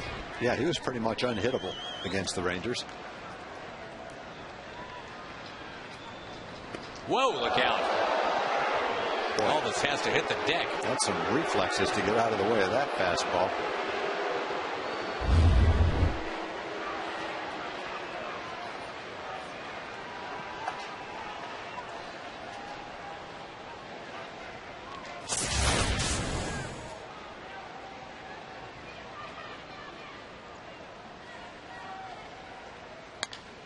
Twisted to right field. That ball heading towards the line. It's fair.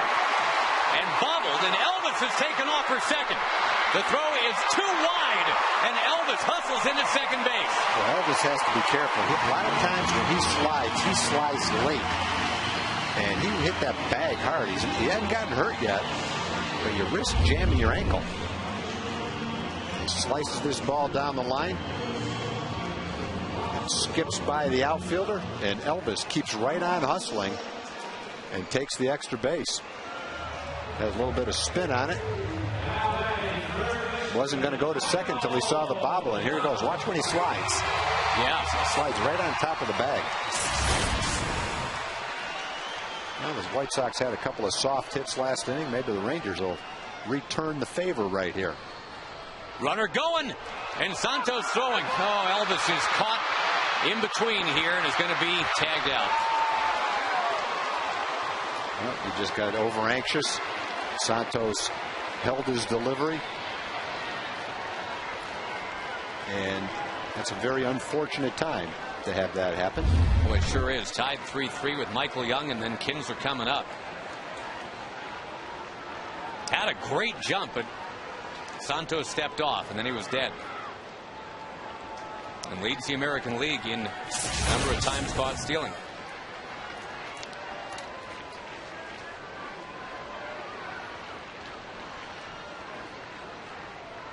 So he wasn't thrown out at second base, but as it turns out, he was thrown out at third. Yeah, and the reason he had such a good jump is he started too soon.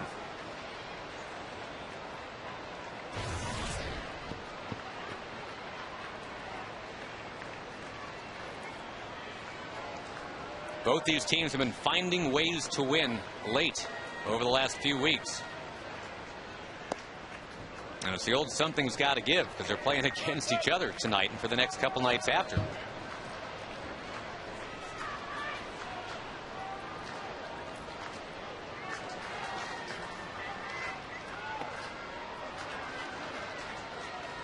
Oh, and for Freddie Garcia tonight, Tom, once again, it's one of those 6-inning, 3-run games that the White Sox have just banked on him having every time out this year.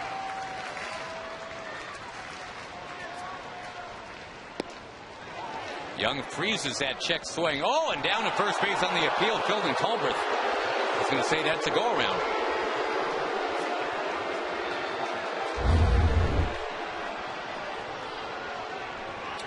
Close. Could have gone either way. Tough to argue.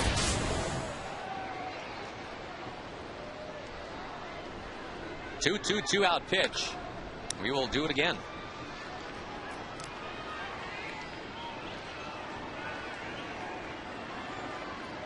Rangers have become so accustomed to winning here at home. They're 28-12 in 2010. 2-1 against these White Sox from earlier this season.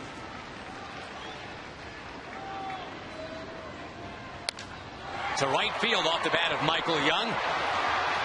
Caught by Quentin on the track. And the Rangers do not score in the 7th.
Vladimir Guerrero got it by a diving Alex Rios, and that drove in 2.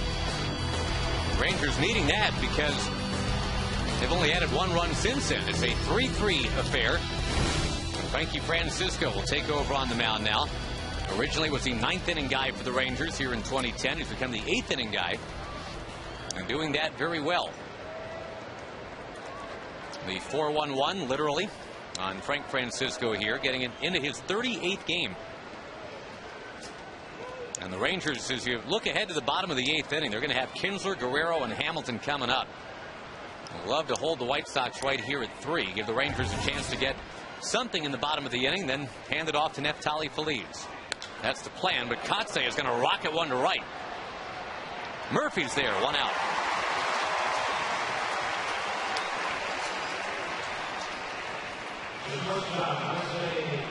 Kotze got that just enough off the handle to where it didn't jump. Doesn't appear to be a great night to hit one and try to sneak one out with a little help from the wind. A little bit heavier air tonight, kind of humid. Yeah, a lot more mist than wind tonight. Young guards the line at 3rd. Ramirez takes a strike. Hey, the Royals just did the Rangers a favor. They tied it up against Brian Fuentes in the top of the 9th, and they're still batting. Well, that's something the Rangers weren't able to do, score off Fuentes. So thank you, Kansas City. Keep it going.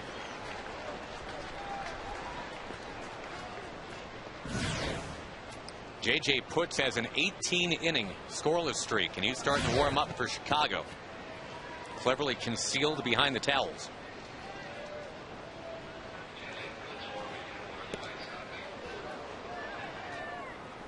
The other Chicago team is not doing as well as these White Sox are. The Cubs wiped out earlier today at home, lost to the Reds 12-0.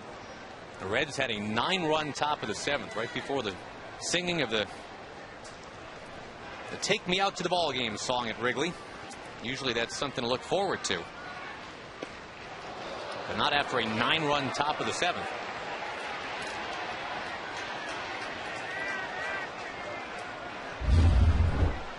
This one close to hitting Ramirez.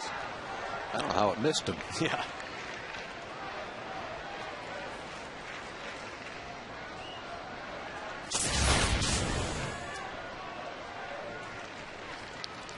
Again, Michael Young right on the line at third. And, no, just as we mentioned it, playing almost with that right foot on the chalk. No chance to get that one. The guard against the double. But there's a single in that hole between short and third.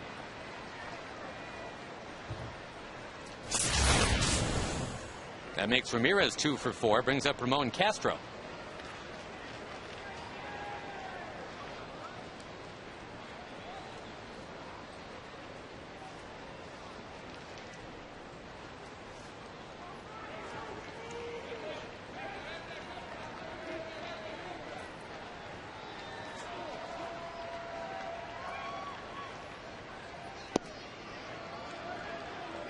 White Sox went first tonight. They've scored in the top of the third off Colby Lewis on an RBI ground out by Rios with the infield back.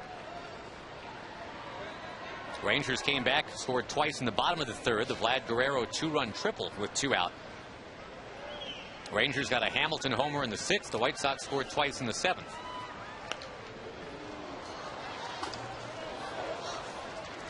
So the 2 starters, as well as they pitched, Lewis and Garcia, will get no decisions tonight. It's all about the bullpens.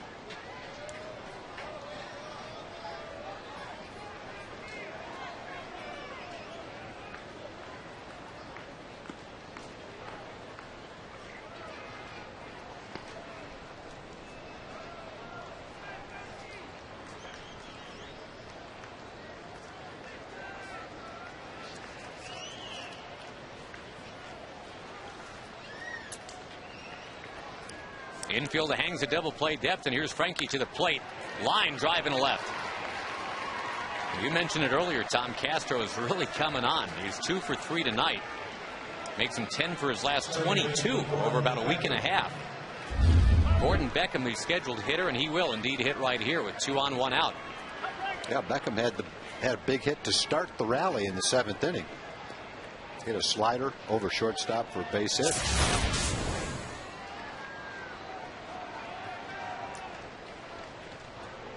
Beckham's a little bit of a free swinger. He'd do well to keep the ball away from the strike zone early in the count. Might be able to get him to swing at a bad pitch, hit a ground ball right here.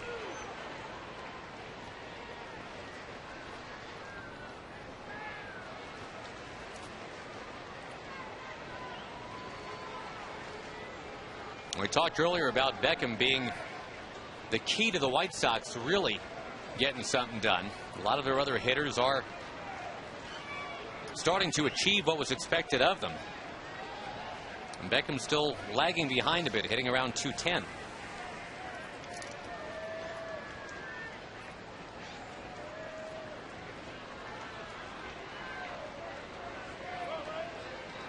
That drizzle starts again here at the ballpark.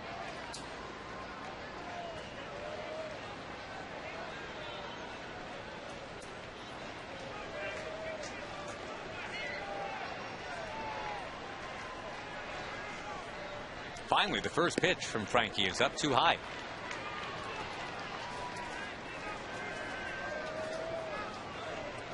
Tomorrow night, 7:05, John Danks, one-time Rangers farmhand, native Texan, going for Chicago.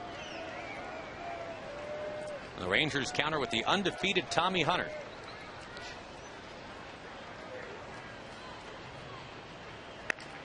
Little squibber up near first. It hugs the line and then rolls foul. Broken bat. It's one of those cupped bats that you hit it right off the end of the bat and just chip top of the bat off.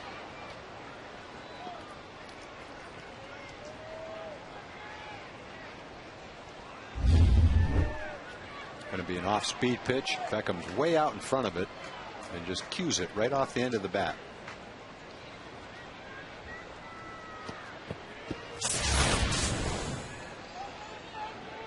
Beckham's got kind of that Michael Young thing up there at the plate. No matter what happens, he never shows you any emotion.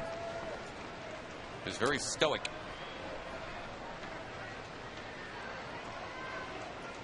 Frankie with a 1-1. And Beckham is behind that fastball, 1-2. Can he go right back to that? Yeah, I don't think he can go wrong with a fastball. I think fastball's most pitchers' best pitch, matter of where you locate it. I don't think you ever have to be afraid to throw a fastball.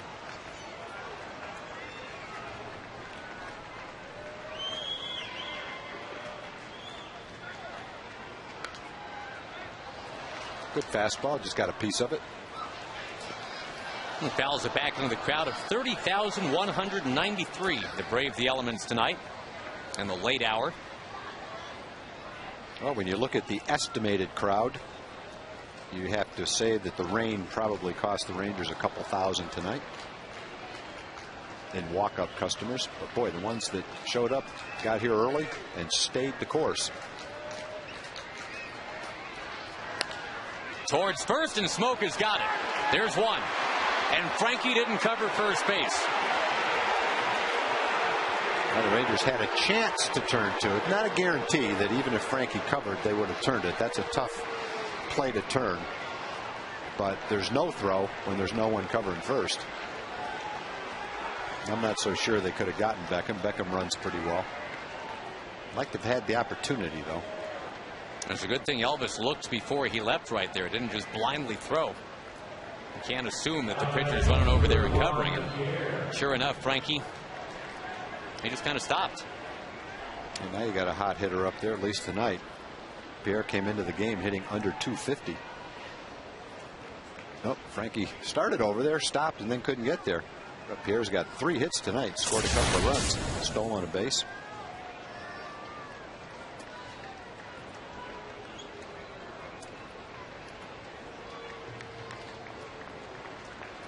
Vizquel to bat after Pierre. But hopefully it'll be Vizquel leading off next inning.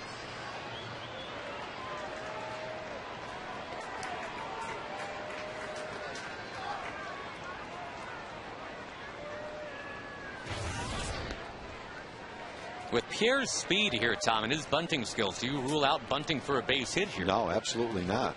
I think you got to be aware of that. Michael's playing in at third. You got a slippery infield now, too, with the rain coming down.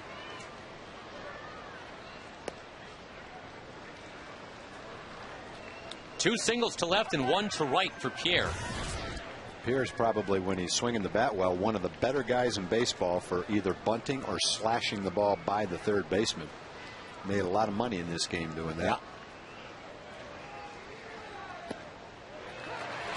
One thing Pierre is not is a power hitter. Frankie, of course, is a power pitcher. And we'll see if he can just rifle a couple by him here, get the Rangers out of this inning 3-3.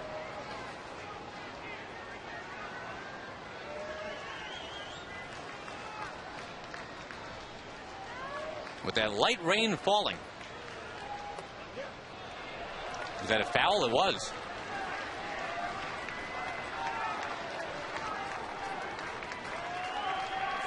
Beckham had been moving from first on that. And it's barely made contact. So now 1-2.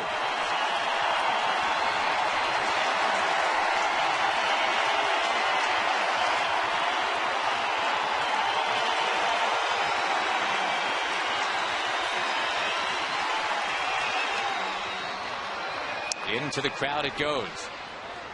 Be a 19th pitch of the inning coming up for Frankie Francisco. And again, the Rangers in the bottom of the 8th will load it up with Kinsler, Guerrero, and Hamilton. We got Nelly Cruz available to pinch hit tonight, too.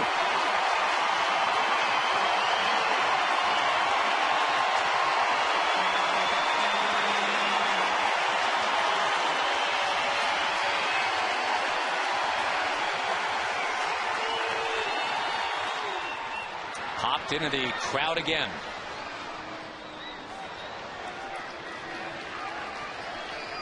Three runs, 11 hits for Chicago tonight, and the Sox have made 2 errors. It's been 3-7-0 for the Rangers. The last 4 pitches have been away to Juan Pierre. But Pierre doesn't walk much. He doesn't strike out much, so he's going to put the ball in play. If you make him swing at a bad pitch, he's going to have a hard time hitting it very hard. Beckham goes. Good jump. And a fly ball left center field. Hamilton makes the call and the catch, and that's it for the top of the 8th.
Texas Honda Dealer of the Game, David McDavid Honda of Frisco, just off the tollway in Frisco, or log on at friscohonda.com.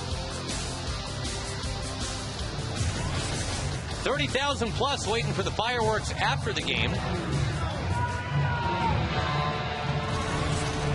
Got to keep busy at the ball game. Got to have your computer out, Ted.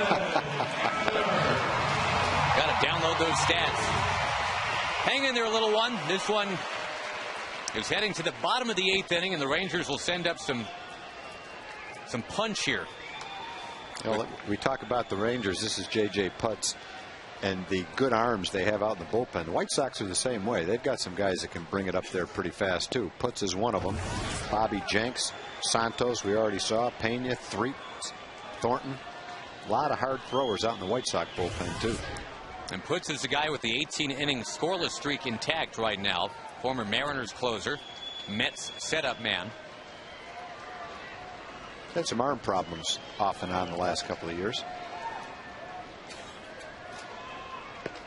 Kinsler buckled back. Up in the count 2-0 with Vlad Guerrero on deck. Putz had back-to-back years with Seattle where he had a 2.30 ERA and a 1.38 ERA. Saved 76 games over those 2 years. One big year, he pitched 72 innings, gave up 37 hits, walked 13. That's amazing. That's domination right there. West Coast closers seldom get their due because the time they're knocking down their save, 80% of the country's in bed asleep. But yeah, he was fantastic out there in Seattle. Goes to 3-0 to Kinsler. Doesn't really seem comfortable on that mound right now. He's thrown 29 innings, struck out 34, and walked 5. Darren Oliver numbers right there. Yeah. That is behind Ian. 3 balls and no strikes. Neftali's warming up in the bullpen. And there's ball 4. There is ball 4, and Vlad Guerrero, you're up.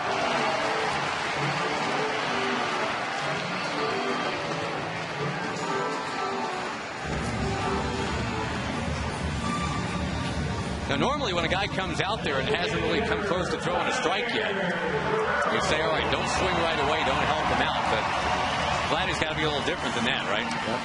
Vlad has earned the right to do what he wants to on the field. He's got good baseball instincts. He knows what he can do. And whatever he decides to do, in my opinion, is the right thing, whether it works or not. Kinsler dancing off at first. Not going. And Guerrero 7 out of 17 lifetime against puts. When Vladdy was an Angel, he did have some opportunities to win games against puts as a Seattle closer.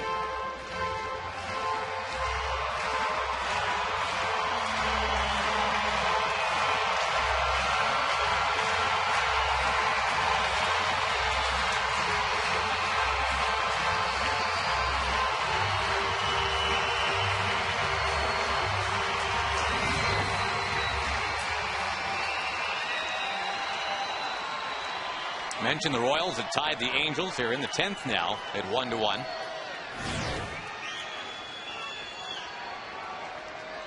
This one is 3-3 in the 8th. And Kinsler already with a stolen base tonight. They will chase him back. You've got Guerrero, then Hamilton, then the newcomer Benji Molina.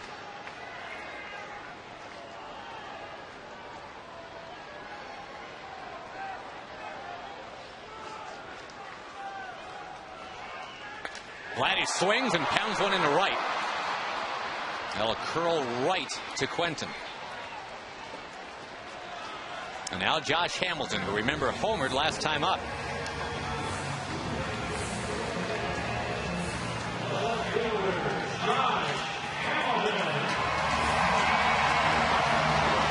"19 homers now and 59 runs batted in because of this one off of Garcia. If he hits one out right now, we'll have some real nice round numbers, 20 and 60 for home runs and runs batted in. I might be on the verge of remembering something. Didn't he take J.J. Putz deep in Seattle one time to win a game? To win a game, yes, he did. 2 years ago. One of his opening acts as a Texas Ranger. That was early in that season. That is his one home run that he's got off of Putz in 6 at-bats.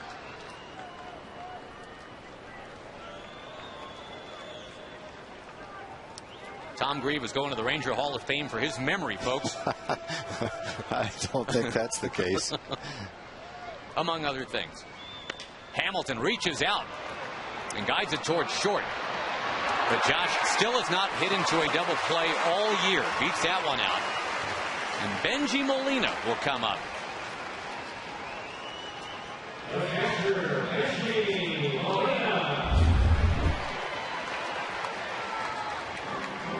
Kinsler making sure that he upended Beckham right there. Watch him go get him.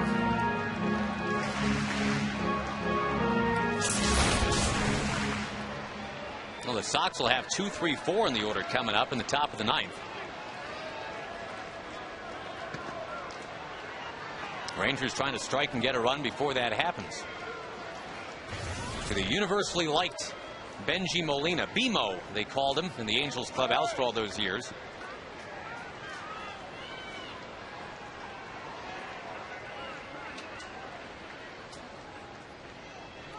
His first at bat as a Ranger, he singled in a left. Made a couple of outs since then.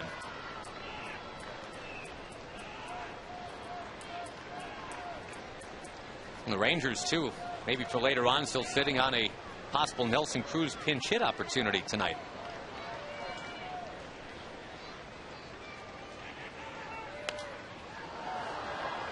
The White Sox have a couple of lefties in the bullpen. Eric Threets, Matt Thornton. And there could be an opportunity. You've got a couple left-hand hitters, Murphy and Bourbon, who possibilities for Nelly.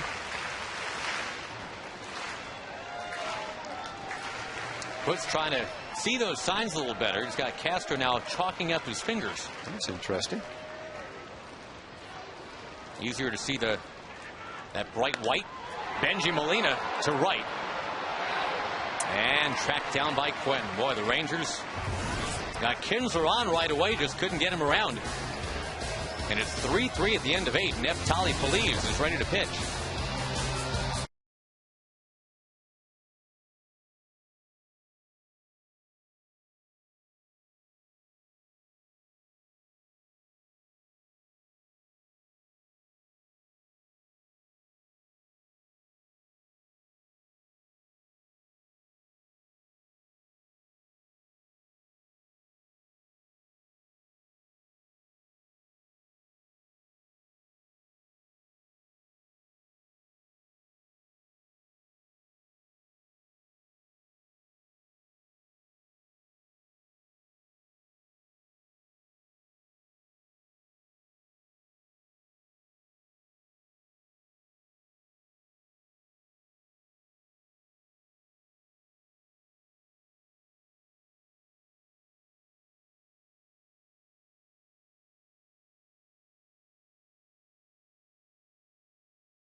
Patriotic music.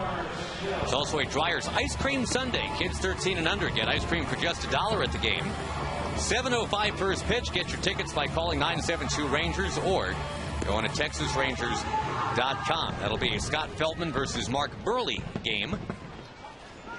Tomorrow, Tommy Hunter, on his birthday, will go up against John Danks at 7:05. Right now, not a save situation, of course. Neftali Feliz was hoping it would be. The Rangers could not get a run in the bottom of the 8th. Well, now what you hope is Neftali can go out, put up a shutout inning. The Rangers score a run in the bottom of the 9th and get him a win instead of a save. Opens with 95-mile-an-hour heat for Vizquel. A 22-year-old pitching to a 43-year-old here.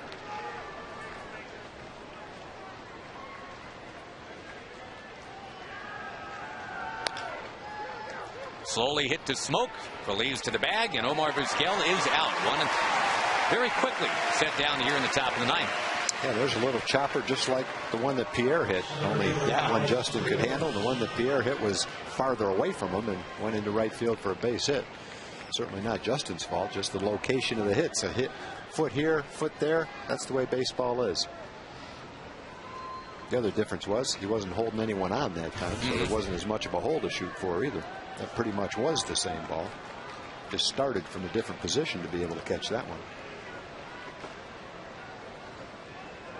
Home run hitters now, Rios and Konerko.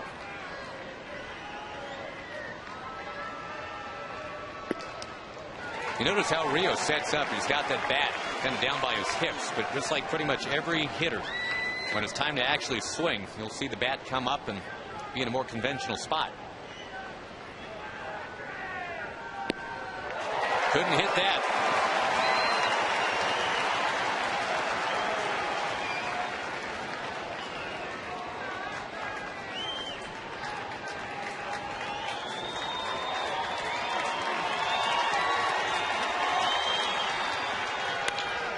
Ripped towards short. Elvis Andrus dives. He'll get up. He has no throw, and hopefully he's okay. I hope his wrist is okay. Looked like he jammed it on the landing there. An 0-2 base hit. Well, he'd thrown a couple of fastballs for strikes, threw one right by him. But I think in that situation, 0-2, Rio shortened up his stroke to make some contact and got a fastball in pretty good location, 0-2, and hit the ball hard. Watch, going to come down on his right wrist, and hopefully he's okay. Still kind of flexing that wrist a little bit, but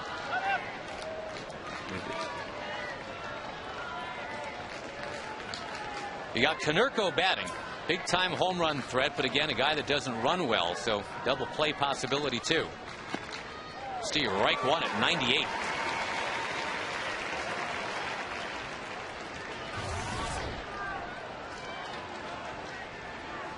Only 2 other players have this many home runs in the majors right now. Miguel Cabrera and Jose Bautista. Towards first. Just kind of squirting it there. They go to second base. And yes, they got him. The ball came out only after on the transfer. That's good play by Justin to get the lead runner. Not only do you get the lead runner, you get the faster of the 2 runners. Konerko will not be a stolen base threat. And it'll be tougher for him to score in a double from first base. So that's a good play by Justin. Not a hard hit ball. He jammed Konerko with it. But a left-handed thrower is in a good position to make the throw to second base, and he did. I got to be careful here with Quentin, who has doubled in his only career plate appearance against Neftali. Quentin had the game-winning home run last time the Rangers and the White Sox played. Looks like we'll get a pinch runner. Brent Lillibridge. Going to pinch run for Konerko. Well, if the game ends soon, it's not a bad move. If the game goes on and on, they're going to miss having Konerko batting cleanup.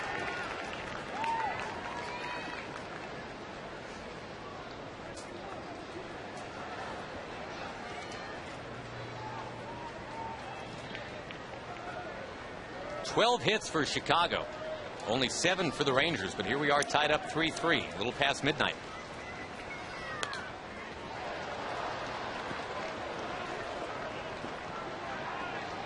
The Rangers have Murphy, Smoke, and Bourbon scheduled in the bottom of the 9th inning.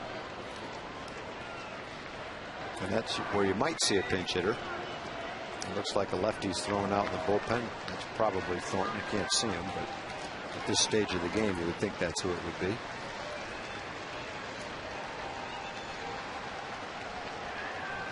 Inside, and there's what we talked about earlier with Quentin. He gets hit with a ton of pitches every year. He doesn't even try to get out of the way, so he took one on the arm at 96 miles an hour. I'll give him some credit for that. There's no pad on that arm either.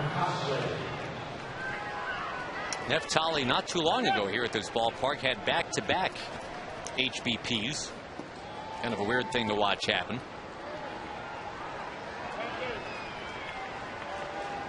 Kotze will be the next batter with 2 on, 2 outs. I'll give any hitter credit. If you stand up there and don't give ground and don't really get out of the way, and you want to take a 96-mile-an-hour fastball and you don't have a pad on your elbow, you deserve that base. Lillibridge is that go-ahead man at second.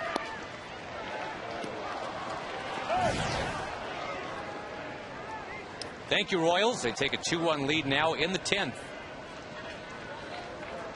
Willie Bloomquist with the go-ahead RBI.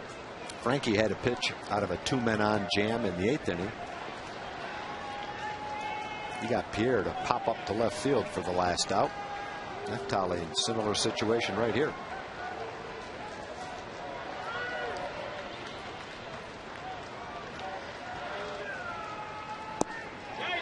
Kotze offered at him. You have to get your bat started. Yeah, when it's the fastball pitcher like this. And when you do, it's tough to stop it. Molina backhanding that one before it could scoot by him.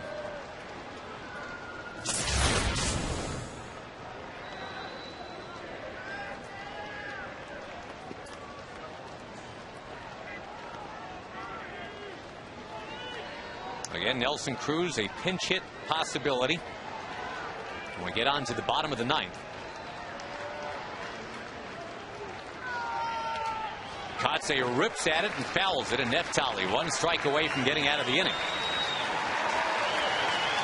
Good swing by Kotze with a high fastball. Fans on their feet. Want to see this last out. You see the Rangers score in the bottom of the 9th, so they can watch the fireworks.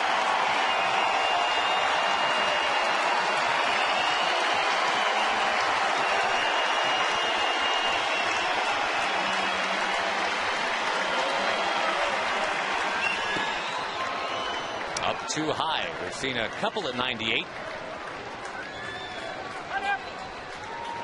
All fastballs. Nothing in the way of breaking balls. Not unusual for Neffy.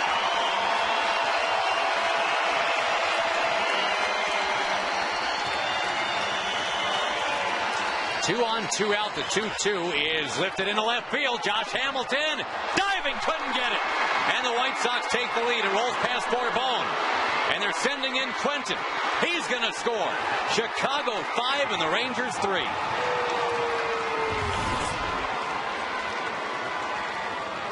Mark Kotze gets it done after the hit batsman. I don't think Josh saw that ball very well. That might have been a ball that went through the lights. Kotze with 2 strikes hits a line drive, hits it hard. I don't know if he could see it or not. It probably just couldn't get to it. It was a step away. Just couldn't quite get there. And then that little bobble there probably let the second run score. Yep. I believe they're scoring at a double all the way. But either way, it's now 5-3 Chicago. They've scored the last 4 runs of this game.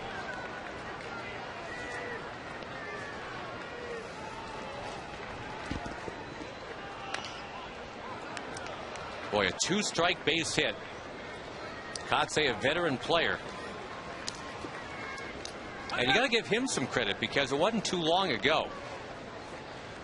And you talk about Mark Kotze, 2008, when he was on the Red Sox. He was getting blown away by those Tampa Bay relievers in the postseason. Was trying to prove he was not at the end of the road, as those at bats suggested he might be. Anybody throwing hard was getting him. No play here from Michael Young. And Alexei Ramirez comes up with the third hit of this inning. Two of them have been infield hits. Remember, this all started with the 0-2 infield hit from Rios.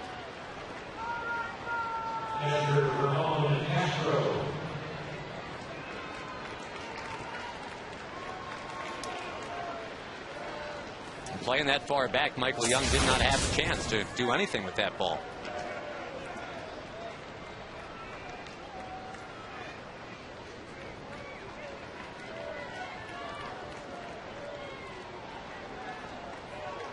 Neffy's been throwing strikes 13 out of 16, as a matter of fact. That game of inches you were talking about earlier, Tom. Rios with the infield hit. Kotze with one that gets by Hamilton just by a little, as Darren O'Day gets up. And of course, the big play in this inning too, Carlos Quentin, the unflinching ability to just stand in there and get clobbered by a pitch. Didn't try to get out of the way and got on first base to set up Kotze.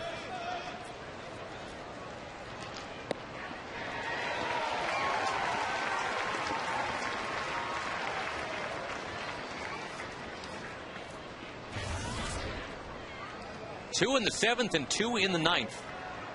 As again, the White Sox have been finding creative ways to win now for the better part of 3 weeks.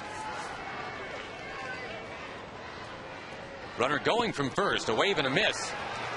Ball gets away from Molina. It was a foul, I guess. Yeah, it was a foul ball. 0-2. Ramirez has to go back to first.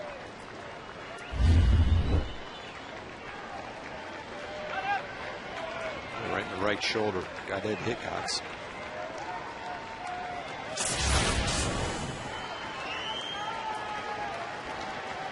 Castro has been a tough out. 2 for 3 with a walk tonight.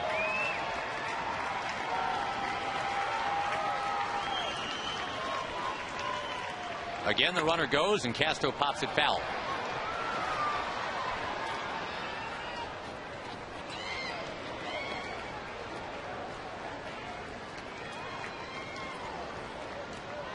Again, the Royals, having taken that 2-1 lead in Anaheim, makes you feel a little bit better, but the Rangers unable to hold on to a 3-1 lead in the late stages of this one. 5-3 Chicago.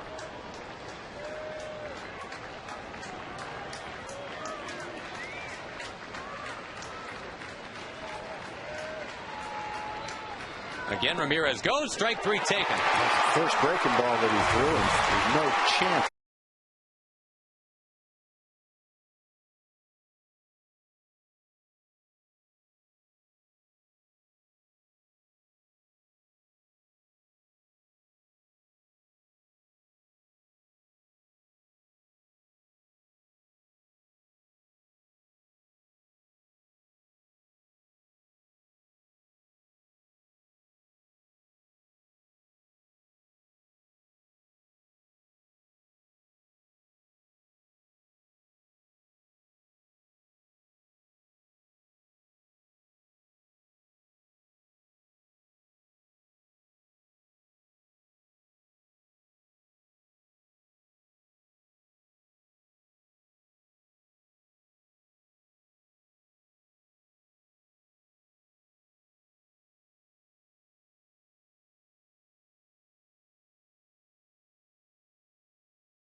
On TXA 21, brought to you by your Texas Ford dealers. Ford is the best in Texas.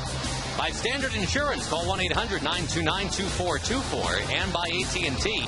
See what's new from AT&T. Go to att.com for details. Well, the closer for Chicago usually is Bobby Jenks. He's been away from the team for a few days, tending to some family matters. And Matt Thornton will be called on here to try to get this one sealed up for Chicago, at least for now. It's a 5-3 lead for the White Sox. And the Rangers will get Nelly Cruz instead of David Murphy to the plate here. A pinch hit opportunity for Cruz. As the White Sox have just scored twice in the top of the ninth to take this 5-3 lead.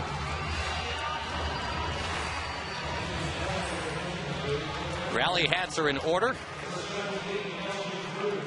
Well, his crowd give it to him. They've been here, a lot of them, since 5 o'clock. Waited through a 2.5-hour rain delay. Watch the Rangers take a 3-1 lead. Yes, they're playing catch-up. In the bottom of the ninth, it is a 5-3 score, even though the White Sox have stranded 12. Well, Thornton is not the regular closer. Bobby Jenks has saved 17 games. Thornton, though, has saved 3 and has closer kind of stuff. Very good left-handed setup guy. Cruz swinging late will foul it. Thornton was the 22nd overall pick back in 1998 in Seattle.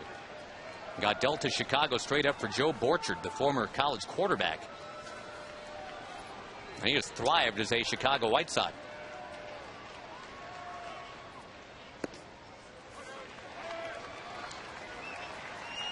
Bobby Jenks is getting ready. We'll see if they need him or go to him.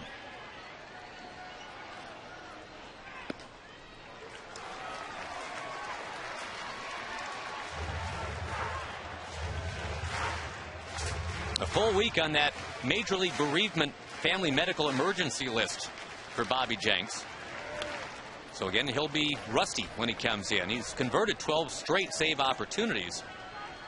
But again, because he hasn't pitched in a week, you just kind of wonder if Ozzie Guillen will put him in at all.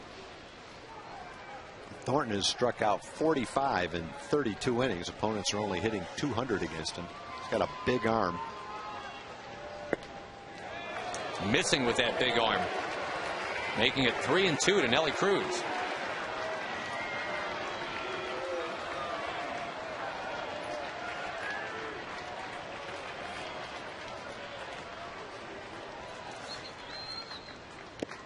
Got him.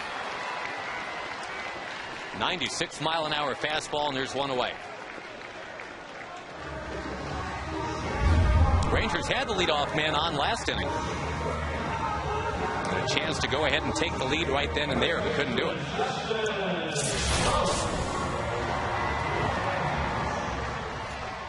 That Angels game has gone final. The Royals scored in the 9th and the 10th to win 2-1.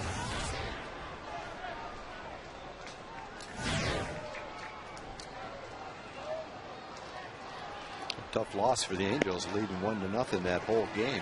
Had their closer in there. Yep, they got 8 solid out of Joe Saunders, turned it over. Kansas City's turned it into a pesky team. They won 2 out of 3 from the White Sox going into that series.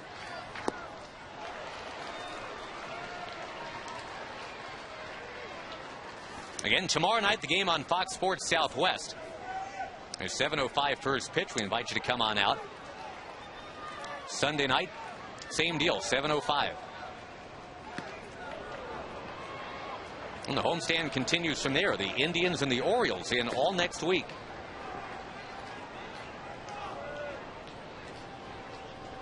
Then that All-Star break, we're going to find out on Sunday who's going to the All-Star game for the Rangers. Back to the mound. It's been 5 straight set down by the Chicago bullpen. Bourbon is going to be called back here. Got a right-handed pinch hitter up there. That'll be Joaquin Arias.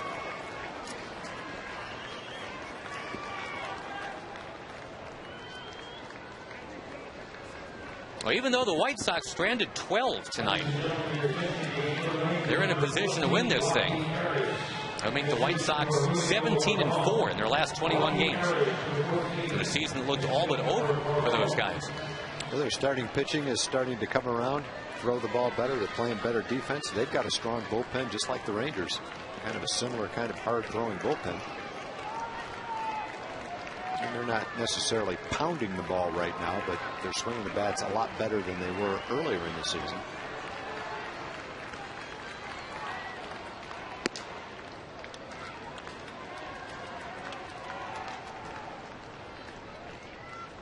If Arias can get on, it would be Andrews next.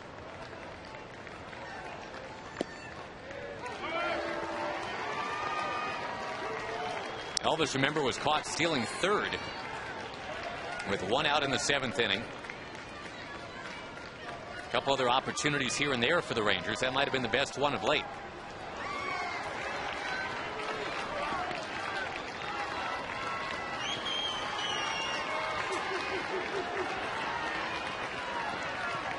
We'll have reaction and summation in the postgame show to follow. The Rangers trying to extend it right here, down 5-3.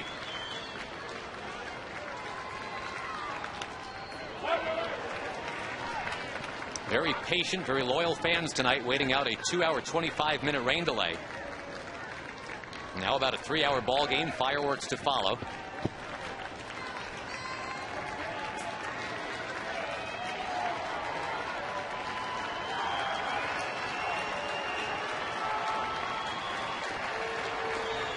The 1-2 coming to Arias. And he fights another one back in the crowd.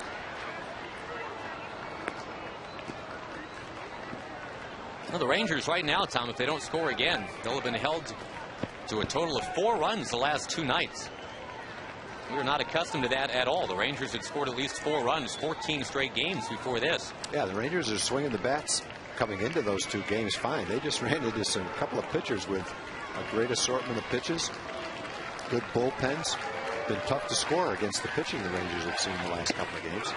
That'll end it. The White Sox take it tonight. They rally with 2 in the 7th and 2 in the 9th.